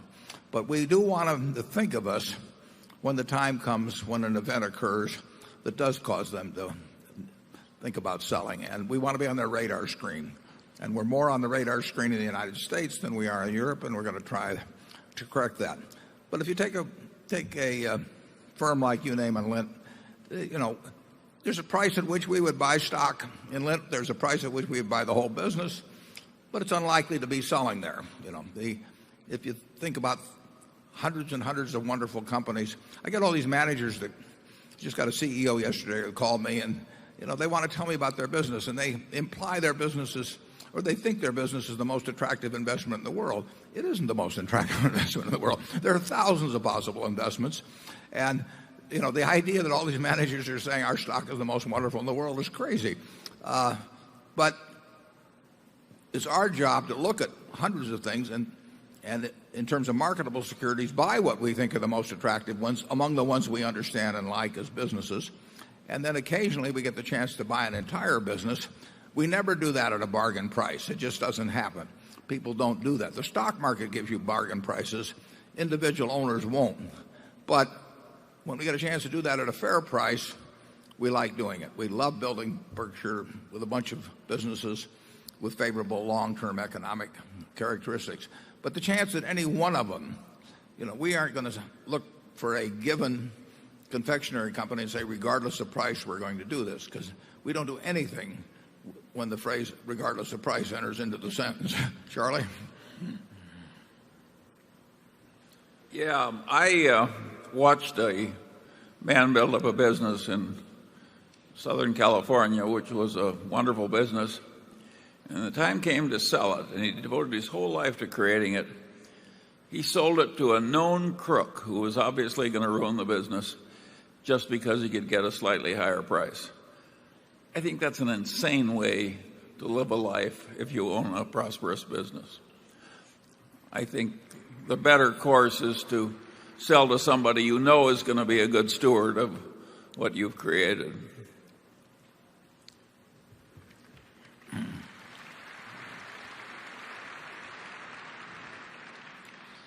Let's go to number 9, please. Hi, my name is Johann Freudenberg from Germany. How would you, as a European investor that invests in U.S. equities, hedge the U.S. dollar risk? Thank you. How would I what? How do you hedge the U.S. dollar? Well, I don't know whether you're thinking of starting in Germany and hedging the dollar risk of investing here or vice versa. We are happy to invest in businesses that earn their money in euros in Germany, or whether it's there or France or Italy, or earn their money in sterling in the UK, because we do not have a feeling, at least I don't have a feeling, that those currencies are likely to depreciate in a big way against the US dollar. That would be how we would get hurt. We could offset that by borrowing the money in those countries and borrowing in their currency to make the purchases. But overall, I think that the U.S. is going to continue to follow some policies that have made the dollar weaker in recent years. So if I had to bet my life one way or another over 10 years, I would probably bet that the dollar would weaken against other major currencies, and therefore I feel no need, if we buy companies whose earnings primarily arise elsewhere in major countries, I feel no need to try and hedge those purchases. I mean, if I landed from Mars today with $1 billion of Mars dollars, or whatever they call them on Mars, and I was thinking about where to put my money, I went to the local, wherever my UFO landed, and went to the bank and said, I've got this $1 billion of Mars currency. And they said, well, what would you like to exchange here? I don't think I'd put all the $1 billion in US dollars. So it doesn't bother me to buy businesses around the world unhedged in terms of their currency and have a fair amount of our earnings coming from from earnings that originate in other currencies, and which I will convert at current rates to dollars at some time in the future. If you take Coca-Cola, we own 200 million shares of Coca-Cola. And if their earnings are roughly $3 a share, that means our share of the earnings of Coca-Cola are $600 million a year. And of those earnings of $600 million, maybe close to $500 million will be from around the world, all different kinds of currencies. Basically, I like that. I think that will be a net plus to us over time, and it certainly has been a net plus to us in recent years. So we're not in the business of hedging currencies. Basically, we do not have a lot of hedges set up. Charlie? Nothing to add. Number 10. Hey, how you doing? I'm Eric Schlein from Larchmont, New York. This is actually a follow-up question from a question that I asked last year at the meeting. I'd asked you guys, what you would do with small sums of money, since, I run a small portfolio under $1 million. And, I asked you if you'd be doing things, like the net nets that Benjamin Graham used to talk about, and, liquidation arbitrage, a lot of the things that you used to do in the Buffett partnership. And you acknowledged that you wouldn't be just a buy and hold investor that you basically are today, but we'd be doing a lot of those transactions. And Mr. Buffett, you also talked about how a lot of the investments you would do with under $1 million would have nothing to do with stocks and would be with other types of securities. And you didn't really elaborate, neither of you really elaborated any more than that. So I guess I was wondering if you could elaborate a little bit more on how your investment strategy, back then, in reference to non-stock investments, would be different than your buy and hold strategy today. So what kind of stuff would you be doing? Maybe if you can give me a past example that you did in the 50s or the 60s, that'd be great. Thank you. Appreciate it. Well, if I were working with small sums of money, and I would be happy doing that, it would just open up thousands of possibilities to me. And you might very well, certainly we've found very mispriced bonds where we could come nowhere near buying a position of enough size in Berkshire to make a difference, but where it would have made a difference if you were working with $1 million. But it would be bonds, it would be stocks of both in the United States and elsewhere. We found them in Korea a few years ago that were ridiculously cheap. You basically had to make very significant returns, but you couldn't put big money out in it. So it could be in stocks, it could be in bonds, it wouldn't be in currencies with small amounts. But I had a friend who used to buy tax liens. Tom Knapp. He's got some relatives here, and an enterprising person can find a lot of different ways of making money. You'll find them. Most of them will be in small stocks. If you're working with small money, they'll be in small stocks or in some specialized bond situations. Wouldn't you say that, Charlie? Sure.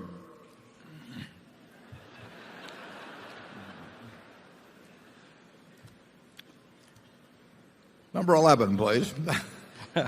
Hi, I'm Dr. Silber from the Infertility Center of St. Louis, and we feel that by making many, many babies, we're doing the best we can to help salvage the solvency of Social Security.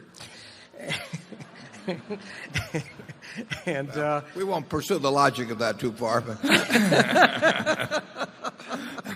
we need someone to pay into the system, and with the demographic implosion that we're facing and the current anti-immigration feeling, that this is the real cause of the Social Security dilemma and that we're facing, and it's true in most of the developed world. But my question is, everybody is looking very closely at what you and Charlie are going to say at this meeting, because there's just a huge amount of confusion since the credit crisis.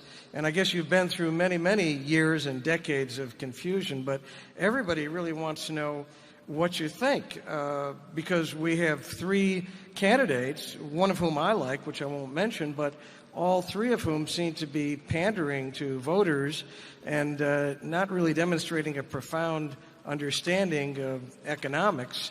And we're we're going to decrease interest rates to help the credit crisis, and we're going to inject $180 billion as free gifts into the economy, and yet our dollar is down 50%.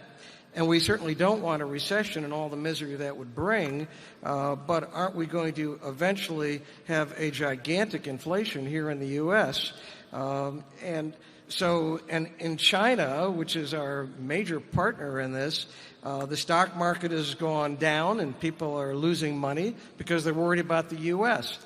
So I'm wondering if you could just shed some words of wisdom on, if you were the presidential candidate, which I would like to see happen, what would be your position or your policy? Well, I think it was Bill Buckley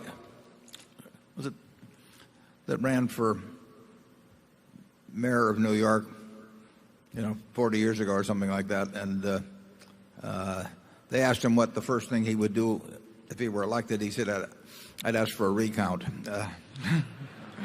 It's not an easy game. I think we have, just personally, I think we have three pretty good candidates this time, quite good candidates. But I think that your comments about the pandering and all that, I'm afraid that's just part of if you have a very long political process and you have people only generally willing to listen to ideas in fairly short form, and you're trying to make the other candidates look bad one way or another, I'll promise. So I think that the truth is you do get a lot of pandering in the policies that are proposed. I think you have candidates that are pretty smart about economics. I happen to think two of the three are maybe a little smarter about economics than the third, but the third may be just as smart too. It may just be forced into a different position. A political process is something that doesn't lend itself to Douglas Lincoln debates on the fine points of policy, and it's a tough game. And the one thing I think is I think they will behave better in office than on the stump. I think that's true of all three of them. But I think that's just built into the system. We have a country that works awfully well. Whether Warren Harding is in office or Franklin Pierce or whatever it may be over the years. And it gets back to that saying I've said many times that you want to buy stock in a business that's so good that an idiot can run it, because sooner or later one will. And we live in a country, frankly, that is so good that your children and grandchildren will live a lot better than you live, even though an idiot or two runs it from time to time in between. But we've got a lot better than idiots running. I mean, believe me, I think we've got three very good candidates, and I wish whichever one of them wins, I wish him well. It's not it's the toughest job in the world, the most important job in the world. And I think the motivations of the people running it are a lot better sometimes than their proclamations as they go along in the political process. I think it's very hard to run an Iowa without being for ethanol. It may be, you may win some badge for courage or something in the end, but you won't win the presidency. Charlie? Well, I'd like to address the recent turmoil and its relation to politics. After Enron totally shocked the nation with the gross amount of folly and misbehavior, our politicians passed Sarbanes-Oxley. And it has now turned out that they were shooting at an elephant with a pea shooter. And lo and behold, we have a convulsion that makes Enron look like a tea party. And I confidently predict that we will have changes in regulation and that they won't work perfectly.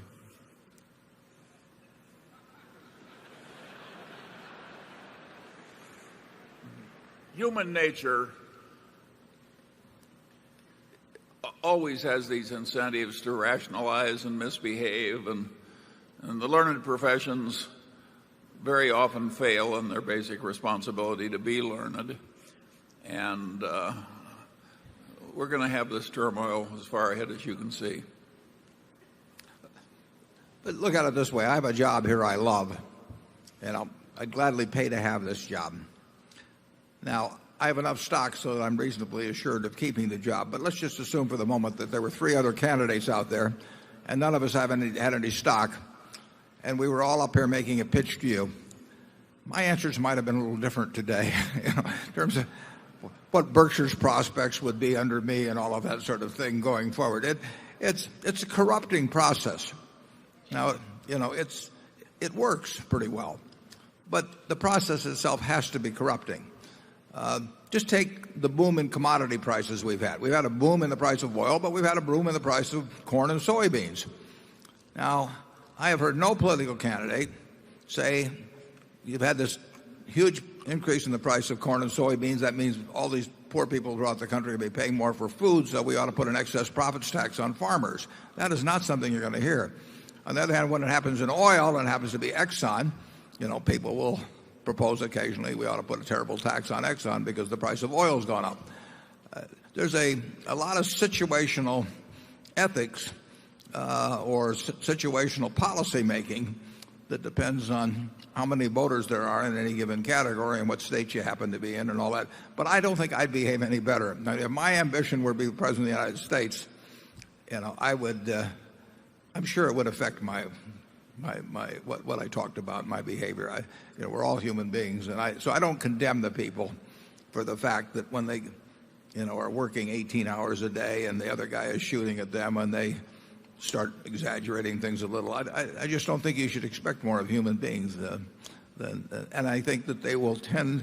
I think any one of the 3 candidates will tend to behave quite well in the White House. They'll succumb to all the things that presidents do in terms of having certain groups that help them get there and all of that sort of thing. But I think on balance, they will end up doing what they think is best for the country, and I think they're all smart people. Number 12.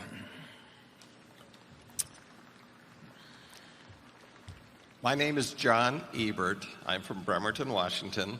I'm very pleased to see that both you and Charlie look so healthy. And I'm also glad to know that your goal is to work till at least 102 before you retire. I think your secret must be the cherry Coke and the See's candy by evidence of what you're doing on the screen there. My question obviously deals with succession.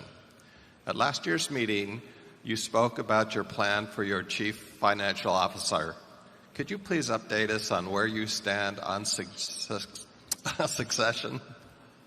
Yeah, and we've said on the CEO front we have 3 that any one of which could step in and do a better job than I do in many respects.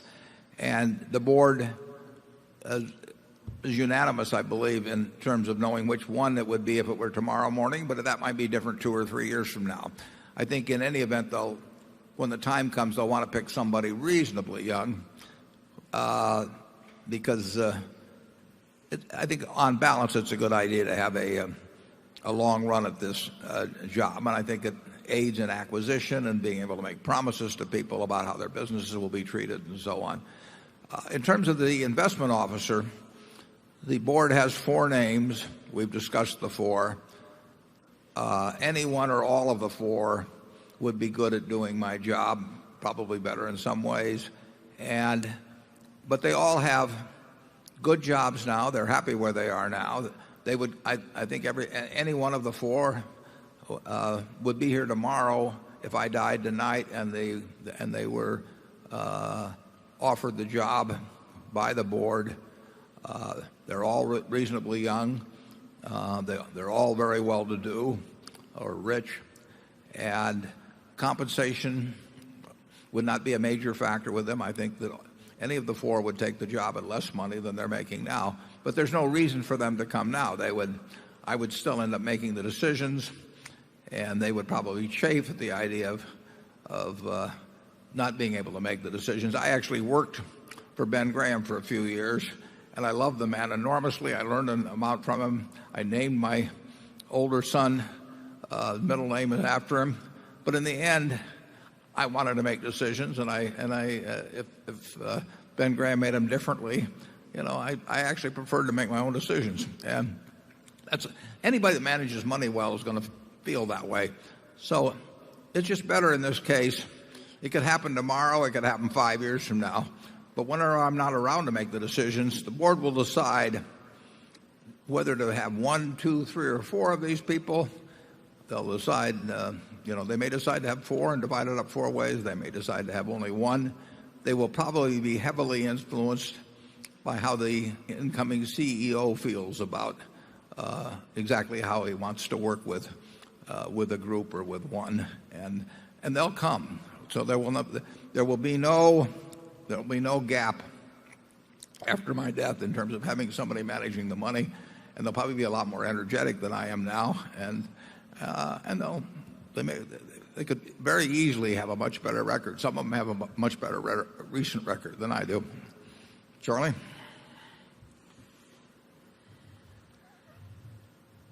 Well, we still have a rising young man here named Warren Buffett. And that's the advantage of working with a guy 84. You always look young. And I think we want to encourage this rising young man to reach his full potential.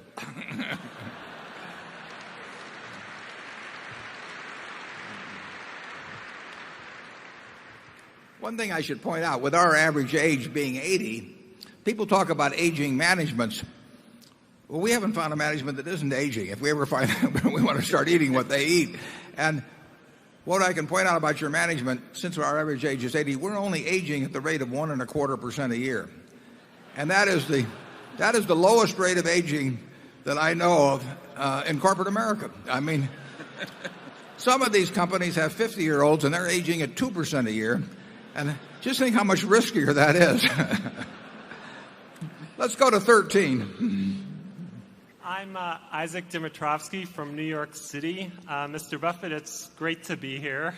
I've read that there were several times in your investing career when you were confident enough in one idea to put a lot of your money into it, say 25% or more.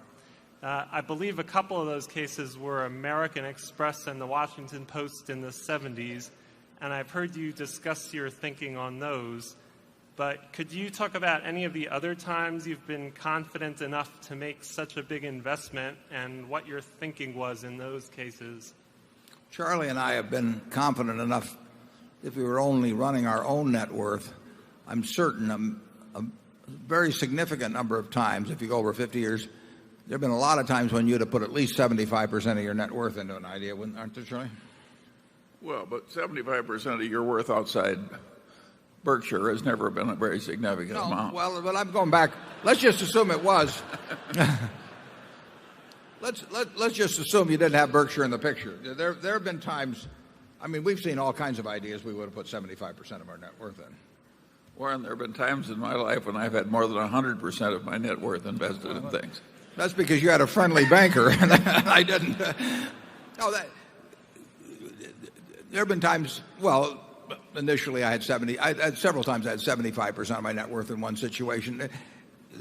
There are situations you will see over a long period of time. You will see things that it would be a mistake if you're working with smaller sums. It would be a mistake not to have half your net worth in. You really do sometimes in securities see things that are lead pipe cinches, and you're not going to see them often, and they're not going to be talking about them on television or anything of the sort. But there will be some extraordinary things happen in a lifetime where you can put 75% of your net worth or something like that in a given situation. The problem has been the guys that have put 500% of their net worth in. If you look at, just take LTCM, very smart guys, very decent guys, some friends of mine, high grade, knew their business, but they put, maybe 25 times their net worth into things that were a cinch if they hadn't have gone in that heavily. They were in things that had to converge, but they didn't get to play out the hand. But if they'd had 100% of their net worth in them, it would have worked out fine. If they'd had 200% of their net worth in it, it would have worked out fine. But they instead went to maybe 2,500% or something like that. So there are stocks. I mean, there's quite a few people in this room that have close to 100% of their net worth in Berkshire, and some of them had it for 40 or more years. Berkshire was not in the cinch category. It was in the strong probability category, I think. But I saw things in 2002 in the junk bond field. I saw things in the equity markets. If you could have bought Cap Cities with Tom Murphy running it in 1974, it was selling at a third or a fourth what the properties were worth, and you had the best manager in the world running the place, and you had a business that was pretty damn good, even if the manager wasn't. You could have put 100% of your net worth in there and not worried. You could have put 100% of your net worth in Coca-Cola earlier than when we bought it, but certainly around the time we bought it, and that would not have been a dangerous position. It'd be far more dangerous to do a whole bunch of other things that brokers were recommending to people. Charlie, you want to comment? Yeah, the students of America go to these elite business schools and law schools, and they learn corporate finance the way it's now taught, and investment management is the way it's now taught. And some of these people write articles in the newspaper and other places, and they say, well, the whole secret of investment is diversification. That's the mantra.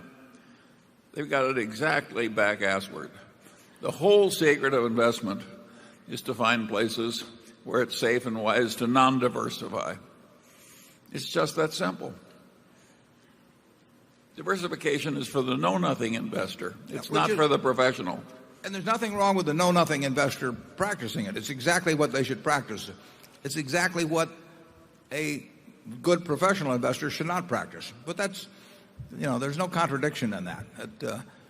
A know-nothing investor will get decent results as long as they know they're a know-nothing investor, diversify as to time they purchase their equities and as to the equities they purchase.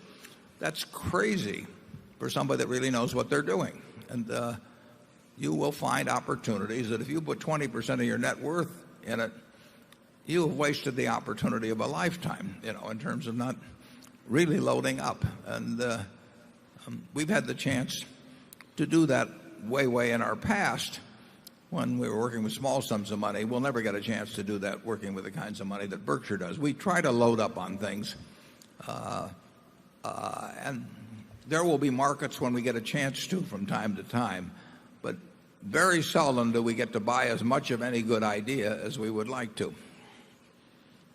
Go to number one. Good morning, Mr. Chairman. And Charlie, I'm Father Val Peter. For 25 years, I was lucky to be head of Boys Town, expanded across the whole country. Warren was very kind to me, very helpful over long periods of time. What I represent today is Parents Television Council. We're 1.2 million folks across the country, and our concern is to help keep toxicity off television programs, excessive violence, etc. And I was very surprised being on the Parents Television Council board when I read a report, I hope it's not true, but it might be, that says that of the best and most troublesome advertisers, Berkshire Hathaway is near the bottom at 444 out of 452. I hope that's not true, but my point is this. When I was head of Boys Town and somebody said something like that, I'd say, go find out, correct it. My question is, would you be kind enough to say, go find out, if it's necessary, correct it? Thank you. Yeah, I would say this, that I don't know where the rankings come from. I see certainly by far our biggest advertiser would be Geico. We spend over $700 million a year on advertising. I see their ads all over the place, and I don't regard them as offensive or inducing antisocial behavior or anything like that. But I would be glad for you to contact Tony Nicely, because I can't think of any other company at Berkshire that does remotely the amount of advertising. And Tony's an easy fellow to find. He's here now, actually, but you could write him at Geico, or you could find him at the Geico booth probably later in the day, and just talk to him about that. I'd be glad to have you do that, Father Peter. Number 2. Good morning, Mr. Buffett, Mr. Munger. My name is Deb Calviello, and I'm from Windsor, New Jersey.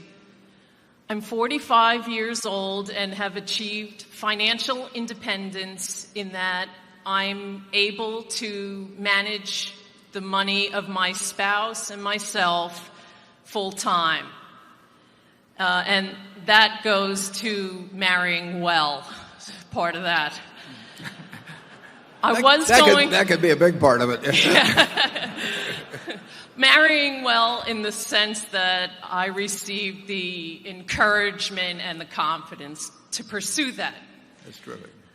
I was going to ask you a question more along the lines of diversification, but I think I will put it this way. I'll skew it a little differently. Each of us has a traditional IRA, a Roth IRA, and together we have a brokerage account. Should the assets in those accounts be separated or better managed as a whole pile? In other words, have overlapping securities in each account or different types of securities relegated to a specific account? Yeah. Well, I would say your marriage sounds like it's going to last, so I think you should think of yourself and your husband as a unit. And in my view, you should look at your overall financial condition and not worry about where the location of the assets will be. So if you have a net worth of X and you have 20% of it in a 401k and 30% outright and so on like that, just look at the whole picture and decide what mix of assets, what type of assets you want, and don't treat them as being in separate pots. I mean, at Berkshire, we own stock. We own stocks in a whole bunch of different. Our insurance companies own stocks in separate portfolios, and we even have a portfolio in Cologne, as mentioned earlier. I don't even think about what entity anything is in. It's all working for Berkshire, and I think you should. The way to think about your situation is to think about it all working for your family. Now, if you're, you strike me as having a very solid marriage, and I think your husband would be crazy if he split with you. But if you're just starting out, you may want to keep your money separate for a while till you see how it plays out, because a significant percentage you end up in divorce.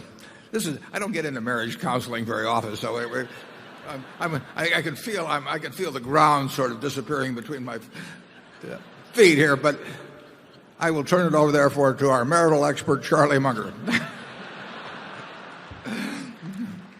Yeah, occasionally you'll find an investment that is going to produce a huge amount of taxable income. It's a junk bond paying a high yield that's taxable or something. So some items are more suitable for those retirement accounts that get tax deferral benefits. But apart from that, it's all one pot, sure. Number 3. Hi, Warren. I'm Doug Hicks from Akron, Ohio. And you hear on the news lately, a lot of people say that oil will run out during this century. Considering the U.S. policy is to do nothing until the very last second, how do you think the end of oil will play out? For example, do you think that this would unfortunately result in World War III, or do you think alternative energy will be available the day that oil runs out to take its place? And maybe do you think these oil companies' value will go to zero when oil runs out? Yeah, oil won't run out. It doesn't work that way. What oil will do at some point, who knows when, people have predicted a lot of different things. Oil at some point daily productive capacity throughout the world will first level off and then start declining very gradually. The nature of oil extraction is such that wells don't, with rare exceptions, they don't go to a given point producing 100 barrels a day and then all of a sudden quit or anything like that. So you run into this depletion aspect and get into decline curves and that sort of thing. So we're producing in the world 86 or 87 million barrels a day of oil, which is more than we've ever produced before. We are closer, by at least my calculations, we are very much closer to producing almost as much as our productive ability is in the world with fields in their current stage of development than we've ever been. I mean, our surplus capacity, I think, is less than, well, any time I can remember, and it's quite a bit less than most periods. So we don't have the ability to crank up in any short period of time the 86 or 7 to 100 million barrels a day. But whatever that peak will be, and whether we've hit it 5 years from now or 50 years from now, then it will just gradually taper down, and the world will adjust to it, and hopefully we'll be thinking about it, well before it happens, and various adjustments will be made in the world that will cause the demand to somewhat taper down as the available supply. But we will be producing oil far beyond this century. It's just the question is whether we're producing 50 million barrels a day or 75 million or 25 million barrels a day. I don't know the answer to that. There's a lot of oil in place in the world. We've messed up the recovery of a lot of the oil. I mean, we never recovered the total potential of fields, and some fields we've misengineered in ways so that we'll recover a very small percentage. Now maybe there'll be better engineering, tertiary recovery, and that sort of thing in the future. It's nothing like an on and off switch, though, in terms of the world producing oil or adjusting to reduced capacity or anything like that. You may still have enormous political considerations to access to the available oil because it's going to be so darned important to our society for so long. There's nothing we can do in any short period of time that will wean the world off of oil. And, that is a fact of life. Charlie? Well, if we get another 200 years of economic growth pretty well dispersed over the world, while the population of the world also goes up, all of the oil, coal, natural gas, and uranium reserves of the world are like nothing. So eventually, of course, you have to use the sun. There is no other alternative. And I think we can confidently predict that there'll be some pain in this process of adjusting to a different world. Personally, I think it's extremely stupid to use up the hydrocarbon reserves of the world as fast as we are. I don't think we've got any good substitutes for those things as chemical feedstocks. And I think it's perfectly crazy to use up something so precious for which you have no alternative that's sure to be available. And if you look at it backwards, what should we have done? Hell, we should have bought all the oil in the 30s in the Middle East and taken it over here by tankers and put it in our own ground. I mean, it's obvious to see what should have been done in the past. Even though that's obvious, are we doing the equivalent of that now? And the answer is basically no. So I think the governmental policy tends to be way behind in terms of rationality. And I think we'll just have to soldier through. But eventually, if we're going to have a prosperous civilization, we have no other alternative than the sun. What's your over-under figure for 25 years from now, world production, oil per day? Down. That's not an insignificant prediction. I mean, believe me, if oil production is down 25 years from now, it'll be a different world. I mean, China's going to sell over 10 million cars this year. I mean, the demand is going to keep, even at these prices, it's hard for me to imagine demand falling off a lot. So if production falls off, you'll have some interesting consequences.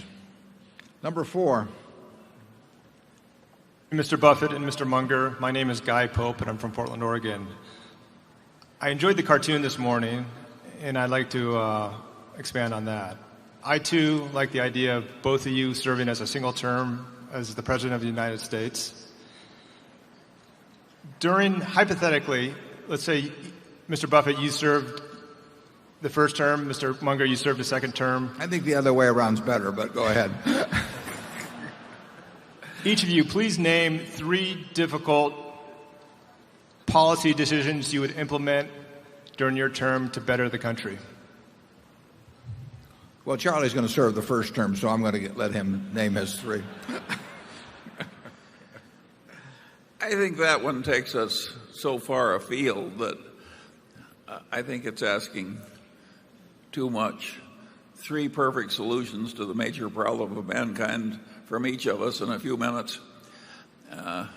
We've just barely managed to stagger through life as well as we have, and I don't think we're quite up to it.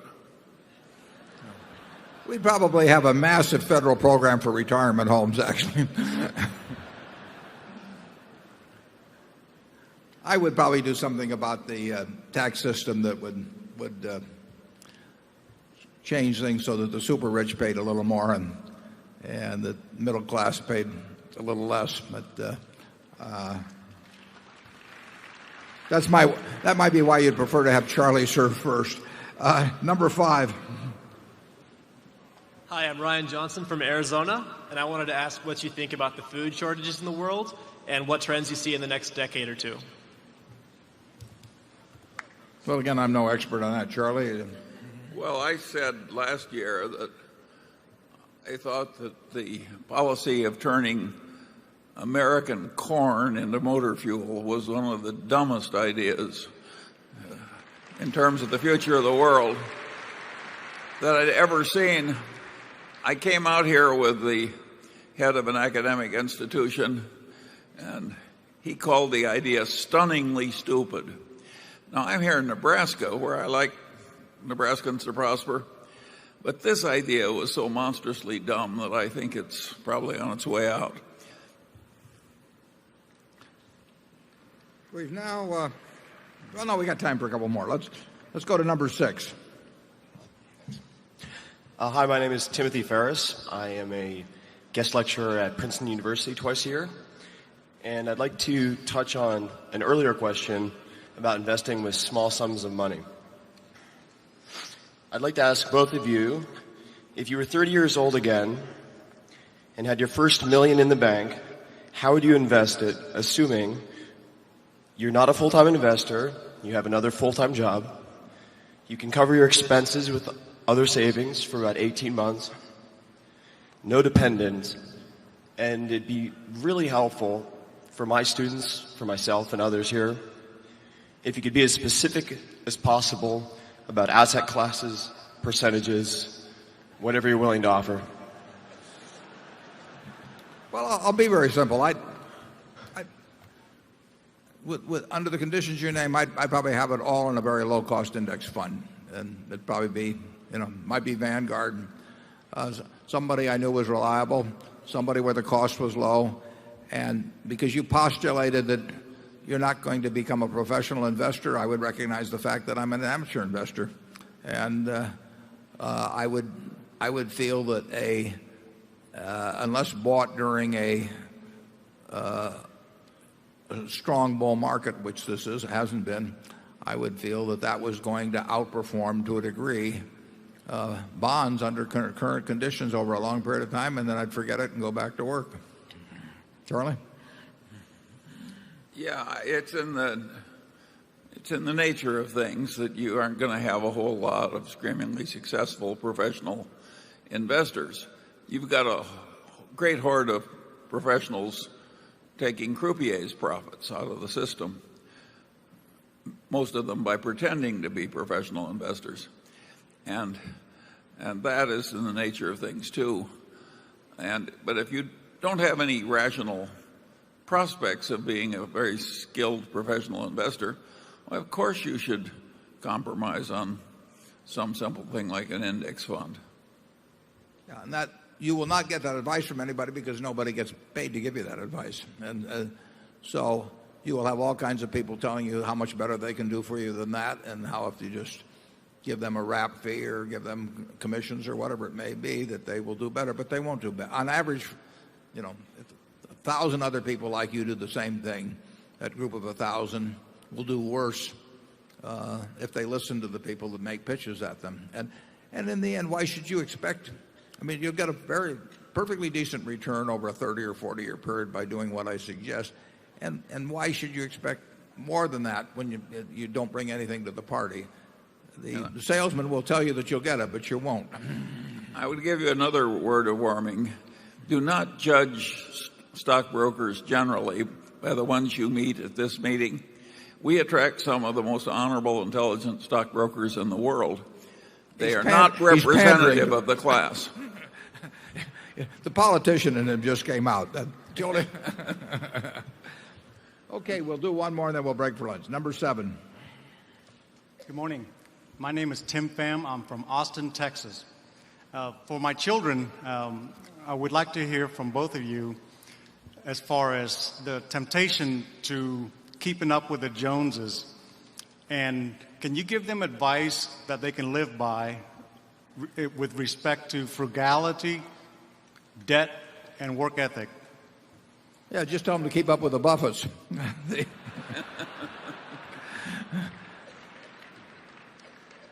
Well, Charlie and I